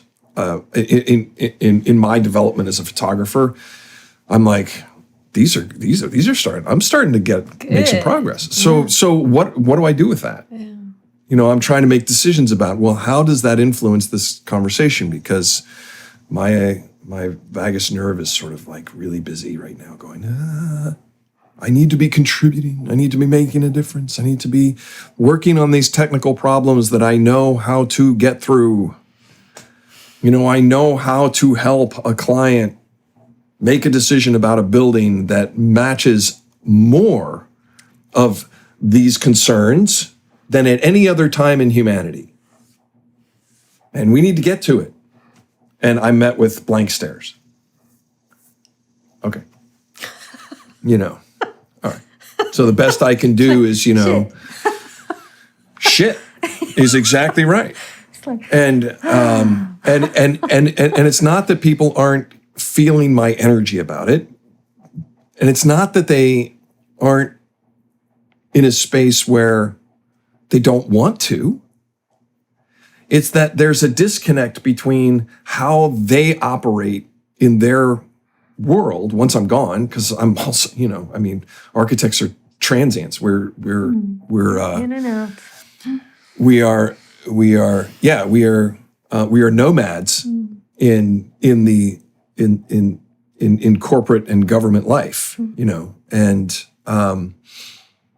I've made a commitment in my practice to try not to be that, is to, have long-term relationships. So I'm upstream of the decision to hire an architect now. That's where I live, is I am day in, day out with people who are going to operate these facilities. And I'm helping them understand what power they have in the building, right? And so when they go to talk to an architect, these are the concerns. This is the language we use. This is how we get that done. So, but they're still in a space where their day in, day out concerns, they're like, okay, great. We can build a building that uses a third of the energy. Great. Check. Off you go. Make it happen. Yeah, but I need you to say some things. I need you to do some things. Yeah, but I'm not sure how that works. Okay, can we figure it out? Yeah, sure. And then the project's built. And and I am now in a couple of projects where I am at my maximum my maximum ability to answer those questions. How do we get that done? I have maximized my ability to say it goes like this, this, this, and this, and then go, great. What do you need? I need this. Great. I'll have that to you Monday. I'm finally sort of in that space, but it's taken me all this time, and it's taken me all this effort and energy to be able to get there. And it's this incredible web, and the real work for me, the really powerful experiences that I had this week had to do with getting to the bottom of what animates me as a person, because I need to trust that what's animating me as a person is beneficial to others. And I have spent a lot of my career, a lot of my adult life, not trusting that. And that thing that animates me is this ineffable joy and wonder at the magnificence of being alive. And the 350-year proposition, the 3 million year proposition is, this is a cool experience. And it's not necessarily associated with these factors. It's more associated with these factors. So we can optimize these factors, but you never let go of the mystery to me of flight is that it's a mystery and it's amazing. And to both watch it and witness it, to just get 100,000 kilos in the air is fucking amazing. It's just... How? It's like how? It's like going and seeing virtuoso performances. Yeah. And they do it mind. every 2 minutes in airports all over the world, thousands of times an hour. 747s. And you just talk about the goosebumps. Yeah. You know, and it's that experience. And then it's the ecstasy and then the laundry. The ecstasy and the laundry. There's a book titled, first the ecstasy and the laundry. And then that's the experience of being alive. And that's the thing that optimizes. That's what we're trying to do. It's interesting to hear you say this because I was with my colleagues further up in Sweden a couple of weeks ago at a meeting with a machine engineering company, like machine development. And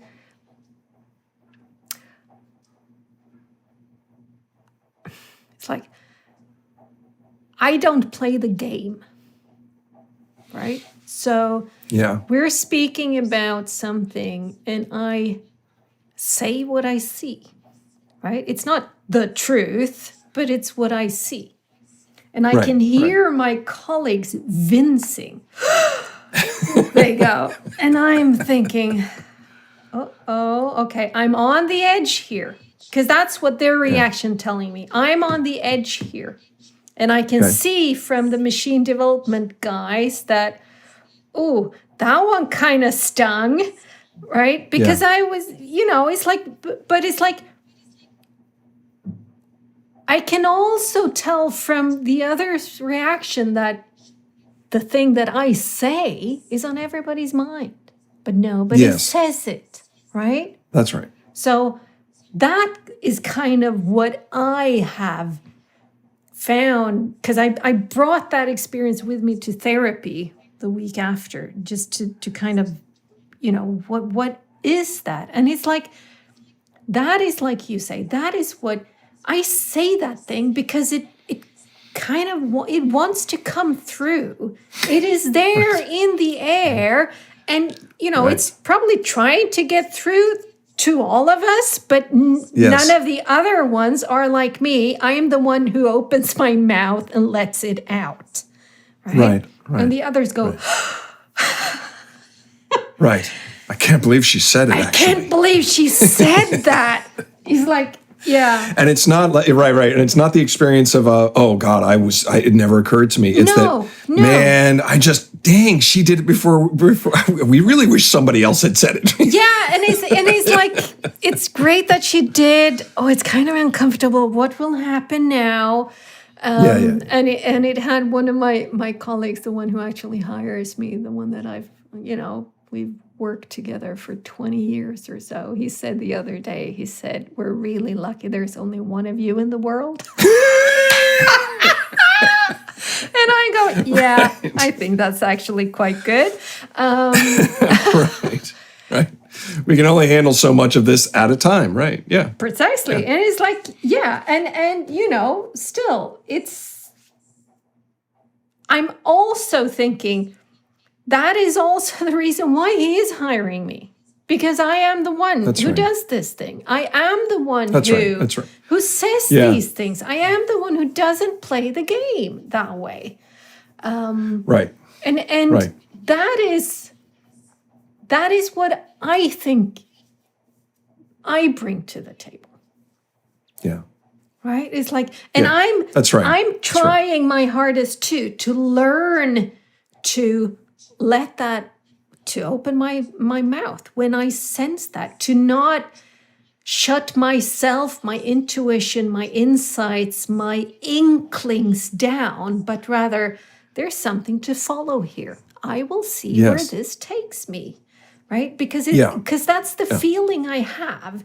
And I can do that when I'm talking about hygienic design, about a machine. I can do that when we're discussing fire hatchet or skylights in a warehouse. I can do that when I'm coaching a client. I can, it's like all of the areas where I am, I bring me. Go figure. Right. Go figure. I bring me. Okay, what do I bring to the table? Well, I bring that thing that only I bring. I had better bring it then. That's why it's me. You'd better bring it. Right? That's right. I mean, and that gets back to professional floor, right? That we were talking about. And that is that's also part of the component that, there's a standard of performance based on our training and our certifications and our licenses to practice.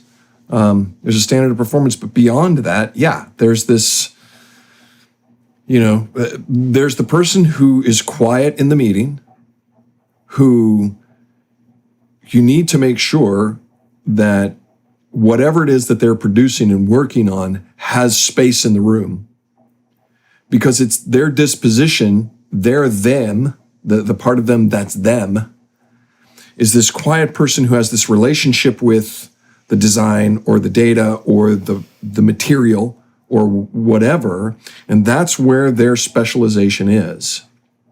But because communication is not part of their specialization, right? There has to be a way to incorporate what they're doing. And then there's the other party who's the opposite end, who is getting, their specialization is to be in the room and to move the conversation along. And, there's a variety of ways in which that happens. And then somewhere in the middle I live, because I'm both of those people. And this ability to move a conversation and to move decisions along has been a skill that has been hard to come by. But the impulse to inhabit that space has always been there. And it's just been a long journey for me to get to a place where, 15, 20 years ago, I was suddenly 10 times better at walking into a room and going, these are our options. And we can do this, or we can do this, or we can do this, and here's why. And I got some of the quiet information that put it there. And then I hear the energy from the boisterous decision makers, who are out there just make stuff happen. It's like, okay, guys, here's what it comes down to. And that's the me that comes to the table. And then the quality assurance piece of you're forgetting this and you're too deep in the weeds in this. Right, exactly. And we need to mind that, and managing the time, managing the voice in those spaces. You've got an hour, 6 people around the table. They've all got something to say, either non-verbally or taking up a little too much airtime. And there's this somehow, some way we work through this, and we call it management. We call it teamwork and collaboration, and it just has this quality, and there's an art to it, and at the moment it feels more like art than science, and it really does depend on so much on each individual in the room being in a space where they are comfortable with their role in that moment, so that they can bring themselves to that moment. And that's the personal growth we're each responsible for, above and beyond our floor. Because our floor is a minimum standard. Yeah. Our floor is, we're able to keep our head above water, or shoulders above water, but if that water rises, that floor isn't going to be good enough. No. But it makes me also realize, I had a conversation with my sister the other day about men and women in from a hormonal perspective. Like men's hormonal cycle are 24 hours. Women hormonal cycle are, it's the menstrual cycle. It's whatever, from 21 to 40 days, right? It's like, okay. So what works that week might be really bad for a woman the week after, right? Yeah. So it's a longer one. It makes me go, no wonder all medical studies are on men, because it's easier. Of course it's fucking easier, because it's not, you can't find 300,000 women who all have a 26.5 day menstrual cycle. It's like, because no women are on the clock that way, because it shifts. Right. It's like, right. So it's like, and that I think is one of the reasons why management isn't a scientific thing, because it's just too many variables. There's too many variables. You won't be able to get it, because there's the person who has all of these experiences, who has personality traits, who has a way of being curious or not curious, and where were you born in the sibling? Are you an only child, or the oldest child, or it's like all of those. And have you slept well? Are you fighting with your spouse? Is your mom having a cancer? Right. It's like all of that. So it's again, we are people. It's like, sorry, we don't do standard. Right? We just don't. Right. We cannot. It's like, you can find sort of the basic shape of us and the basic, genome stuff, and, most often this amount of chromosomes and whatever it is, right? But it's not standardized. It's not. Here's the person. No, that person doesn't exist. Right, and it's a mistake in my mind to look to that information, that knowledge that we've developed as the source of the end of our considerations around just making a decision to get through the day, right? And it's, we have to accept the fact that, yes, we are a community. We are all of us together. And that the level of reliable information we have about things is always in question. Yeah. And, to me, the beauty of technology and being involved in technology and developing technology is that I can get some serious precision going on. And it is so delightful. And I can eventually build something like a 747 with that. And I can have that. But it's a mistake for me to adopt that as a way to live my life and adopt that as a mindset, that I can expect that from the remainder of my life. I know that if I formulate steel in a certain way and I can test that steel to make sure that it's going to perform to that standard, that's a very reliable thing, and I know how to machine it. I know how to fashion it into virtually anything that is allowable with steel.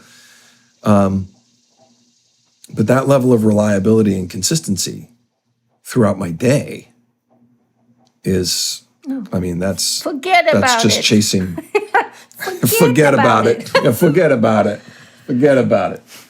And I think that also sort of illustrates some of the tension that's going on here. So, what am I left with if I'm not gonna look to science for all of my answers around things? And I'm not sure that that's what we're saying has happened, but one of the other story skills people I've been chatting with, he's in the medical community and he's a medical practitioner, and we both have this very kind of, in order for us to practice what we practice, because what we practice has tremendous impact on personal safety, right? We are regulated pretty heavily. And so we have to go through this gauntlet of qualifying events in order to get our licenses to practice. And the day in, day out practice is full of standard operating procedures, checklists. We are procedurally quite oriented in the way we proceed, and it's critical. It's absolutely critical. And what we can produce eventually is our own versions of 747s that go up, right?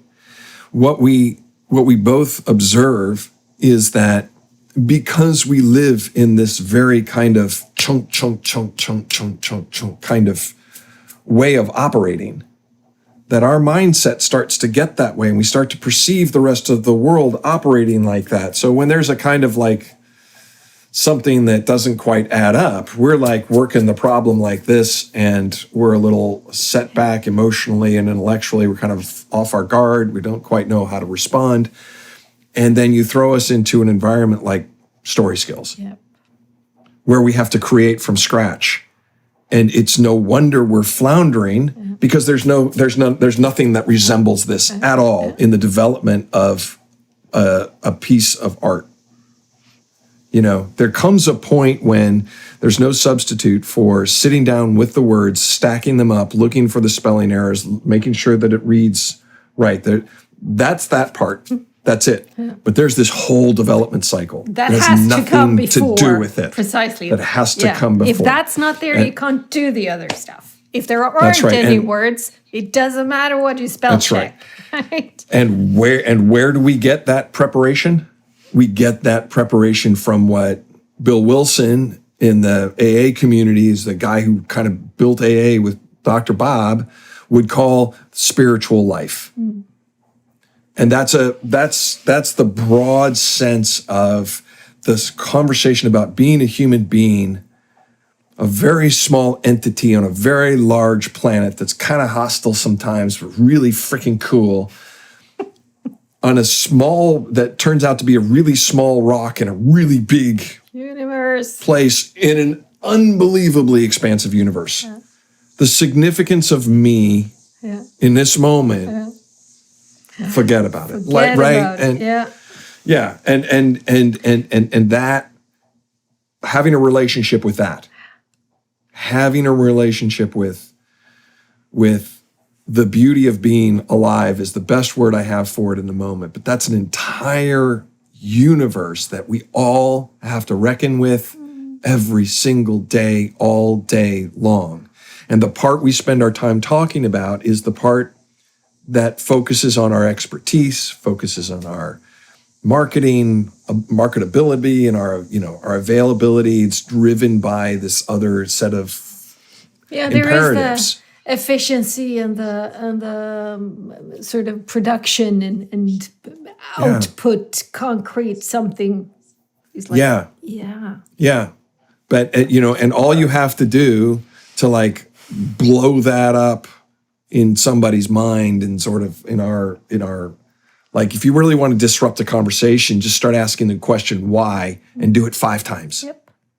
Right in a row. Just be that annoying 8-year-old that's asking why, and every time somebody's run the 5 whys with me, this is where I end up. I end up at, it's an incredibly beautiful place. It's an incredibly beautiful experience. And the work, capital T, capital W, for me, is surfacing that wonder, is surfacing that amazement. And it's not that I'm looking for the high of that all the time. It's that it's life-giving, it's nourishing. It's like eating well. It's just eating well. That's all it is. It's every day, find some way, something, if just for a few minutes, that makes you go, God, that's freaking cool. You said it in our first or second. There's, no matter what's happening around you, you're great. You're doing really well. And that allows us to be over here in this very busy kind of place where we're good at articulating ourselves. We have enormous amounts of experience articulating this piece of it. What we don't have a lot of is articulating this part of it. And it comes in music. It comes in film. It comes in the arts. And you stand in front of a sculpture or a piece or a building and you just, I stand underneath, my son and I will have gone to the Air and Space Museum. There's two of them in our neck of the woods. And in one of them, they have one of the Concords. And I have a photo of the Concorde from underneath, and just to stand underneath it is just like, wow. And where one of the places I got to this week in the amazing conversations I had was, my therapist asked me about, well, given that this is the work for you, this is what's important to you, that what's valuable to you is to surface that experience, is to help others have that experience, and for you to be having that experience. What do you need? And I was on it 2 hours a day with the work, and I'm in an environment where I can sink into, and if I can spend 20 minutes of that 2 hours in the flow writing or working a piece that will then get produced and put out, I'm good. And he said, would you accept 20 minutes a day? And I said, yeah, I can start with that. And we've had that conversation, that showed up a lot in Story Skills. But it got morphed this week to, am I willing to spend just 20 minutes a day seeking that experience? And that was like, okay, because that's my mental health. That is worth more than taking a specific medication. There's some information that came out in my recent experience asking questions about sort of medications and vitamins that said, if you'll just take a vigorous 20-minute walk, you get more of that chemical that they're selling as a pill than you get in a high dose of one of those pills that has all those side effects. But you just go take a vigorous walk, or the cold shower, or listening to that piece of music that makes you want to sing. And sing. I had a friend of mine. And sing to it. And dance. And dance. And dance. I had a friend. I had somebody close to me in my world who had an experience of being told, as part of their need to, get through a difficult passage. This is a medical practitioner. You need to spend 5 minutes a day singing. Yeah. I was like, yes. Yeah, it is. Crank up the music. It is coming there. In Sweden for the past couple of years, physicians have been able to like write a prescription of physical exercise, or it's like yoga. Yeah, precisely. Or go on a walk for an hour a day, or whatever. It's like finally. Yeah. So this is our fifth conversation, Frank. Yes, it is. And that was kind of the deal. 5 conversations, 5 people. So where are you in the 5 and 5? This is my 5th, but where are you in the other 5 people? I have recorded one or more 5th. Me and Gary had a conversation on Thursday, which is fun because that will be the last 5th to be published. So I have 3 more 5ths to go. And I've been playing with the idea of having all of us together in a Zoom and having Caspian moderate it. Wow. To just, kind of cool. share a little bit. But given all of that, what's this been like for you? This is our 5th conversation. They are being published. They're out there. What's happened? What have you found? tell me something. Throw me a bone. Throw me a bone. Yes, please, throw me a bone here. It's like it's interesting to hear from you. So, first of all, it's really thrilling to me to be able to say to myself and to anybody I can work it into a sentence with that, oh yes, I'm being interviewed, and it's got that kind of thing that as more and more and more and more of us engage in some version of podcasting, it's becoming common to the point where it's like, meh, so, but there's been this experience because I grew up in a period where this isn't common, right? So that's fun. It's very, very, very much the top level kind of like, but on these deeper levels, the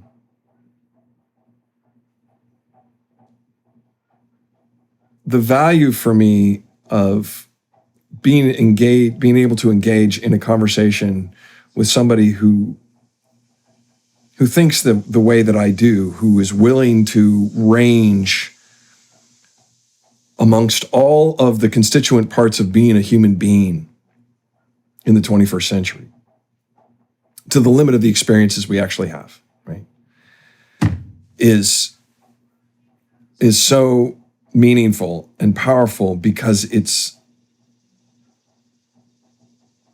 this is part of the food. This is part of what's nourishing. There are things that I have concluded, there's things that I've been able to understand in a different way because we've been having the conversations. And there are things, and people have told me that they've had this experience in the story skills as well, around, I had no idea anybody was remotely interested in this aspect of my experience. And that's been going on over and over and over and over again as we've had these conversations. And part of it is, and it's really subtle in certain ways, in the sense that the value of the conversation is that we had a conversation. And like, I'm looking forward to more conversations, and I'm sure we will continue to have more conversations. The only difference between these 5 and the next 5 will be that maybe we won't record the next 5, right? But you and I will have another 2.5-hour conversation, and it won't be long, right? And always these conversations are super important because I need to listen to myself. I need to like pay attention to what it is I'm thinking. And I need to pay attention to what it is that I have been working on, because sometimes I drift. Just as a human being who's going through stuff, I drift from what's important, and I find myself in periods where I'm disconnected from the me and from what animates me in the world. And sometimes it's circumstantial. That was weird. Where it's just like, I've been traveling for 3 weeks, big pile of work, the focus has been someplace other than my core, but it's an experience that what I'm hoping as I go through those circumstances, I can bring that core, I can be more actively in touch with that core while I'm in those circumstances, so that I can bring more of the stuff that animates me. Because part of it is, we all have a job to do. We all have some job we need to attend to, and I'm grateful for the jobs I have, and I'm pleased with that. But there are aspects of my existence which I don't really get to really flesh out or talk about or express in any other way than this. And it's not because it's not important to do so. It's because time doesn't allow, or I don't have the availability of, there's a handful of people in my world who I could have conversations like this with. And we don't think to deliberately sit together and say, let's have a meandering conversation. It doesn't occur to us that this is something we could do. But when we do get together, we try to have this conversation. We try to do this. You know, can we have lunch? Can we have coffee? Can we have a Zoom call? So it's a very kind of subtle value to me that I just take for granted because it's been a part of my adult life the entire time. If it wasn't with my mother or my father to a certain degree, to the extent that he could, it was with people in recovery. And that happened at a time that I was just leaving school. So, you know, I was losing the conversation that people had in school because then we all went to work life and, you know, creating our own families where we lost the ability, just time-wise. Mm. And I have a college friend who, whenever we get together, we just pick up right where we left off the last time. And it's much like this. So the experience is, in some respects, got that kind of, you know, glamorous, ooh, look, I'm on TV kind of thing. But really, that's just a glamour, as in, you know, a spell that was cast, you know, on all of us somehow, or on me somehow, that this would be something more of than what I've already experienced. And it's not. What I've realized as we've gone through this is that the conversations that we have that aren't recorded are as powerful as the ones that we do that are recorded, because it's not about the recording and it's not about the putting it up on some platform for everyone to see. It's about that you and I worked a set of concerns to calm, you know, to sort of make some order out of the experiences we're having. And like, I feel like we're both a pair of chefs in a very busy kitchen, you know, and we're short ordering all kinds, and we're getting things from everywhere, and we keep trying to come up with these dishes that are like awesome. Here, try this. This is really good. Try this one. It's really good. And so that's just, and I don't think I could function without it. The other experience that I'm having with it that's really fun is that the process from here is that I'll take my version of the audio and I'll send it off to Caspian. Some magic will happen. A transcript gets built. I look forward to seeing the transcripts at some point. Oh, you can get those. Oh. But what happens is that at some point, 3 to 6 weeks down the road, I'll get an email from you that's got 20 or so snippets. Yeah. And they're 20 seconds to 2 minutes of one of us going off on something. Yeah. And they're freaking hilarious.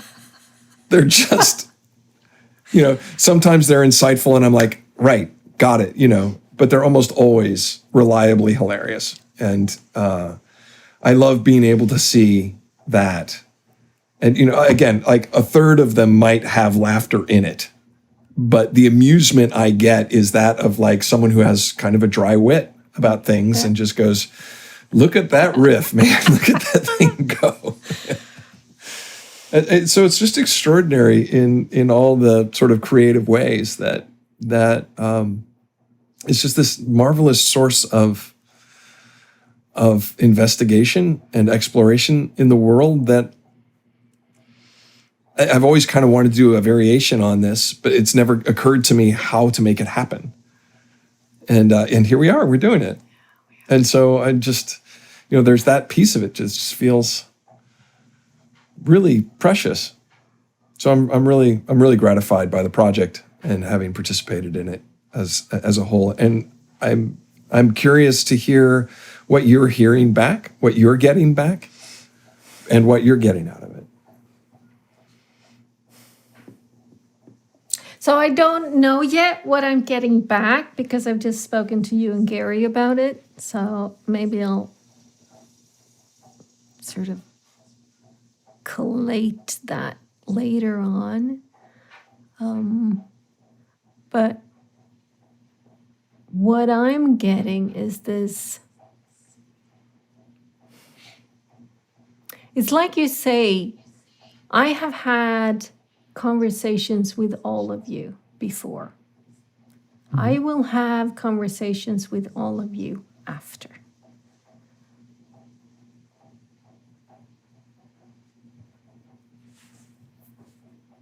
And so in a sense, this is a way to dive into the world that is mine in a way that I can package some of it and just say, hey, look, here's something. And I've said this to Allison in the conversation, which I think is interesting. We had one of these conversations was on how uncomfortable she was in having these conversations on the record. One. It is a truly powerful one, right? Dang, precisely. And it is just, it blows my mind that we can have that conversation while we're recording and it is out there, right? Yeah. So it's like this aspect of there is value, if nothing else, in just what I hope people pick up on, the respect and the love and the admiration. That is just, we're just dancing with that. Yeah, that's exactly, yeah. Right? It just, it's here. Yeah. And this is what it looks like. This is what that looks like. Right? Yeah. Precisely. So it's not a matter of we agree about everything. It's not a matter of we stand for something. It is we dance. Yep. And kind of willingly dance. Yeah. And there's a music around. Yeah. That is our lives. Yeah. Yeah. So I'm beyond grateful for it. I get a lot out of this. And I could tell you, it's like Caspian is kind of annoyed at me because, okay, so you and I have the longest of these and we talk the most. So even if these were the same amount of time as the others, it would be at least 50% longer transcript without question, right? So there's that. But the just picking out snippets, because the transcript, Caspian puts it into Descript, and it's automatically transcribed. It is not perfect English, let's put it that way. And it's not just me. I mean, I'm not a native English speaker, so it's not Helena is the one who's off. It is just off. But it's good enough so that I can pick up on what is there. And I usually have the the raw file, audio file too, if I need to listen, which I often do. And, it's like I can get 40 snippets out of a conversation with you. And Caspian goes, you need to do something with those, because each snippet, I can snippet it in the transcription, but then he has to find the audio file, find the starting point, the end point, upload it as a raw file, and I will check it to see that it works and what's the title for it. Each of those snippets, in a sense, costs money, right? Right. So what do I do with it? And I don't do enough with them. It's like I try to send them out into the world, but it's like, is there 3 of the 40 that I send out into the world? And I find there's so many, I want to do so much more with it. So, and then I'm writing the description for the episode after I've done the snippetizing of it, so that it's kind of fresh in my mind. I write the episode description, and then I write 1 or 2 blog posts, ideally at least, from it. I could easily write a blog post from basically any of these snippets. And you know how many snippets I've gotten from just our conversations. Awesome. That's awesome. It's like I have a 500 blog posts potentially here. So I if somebody so we've made a story library for you.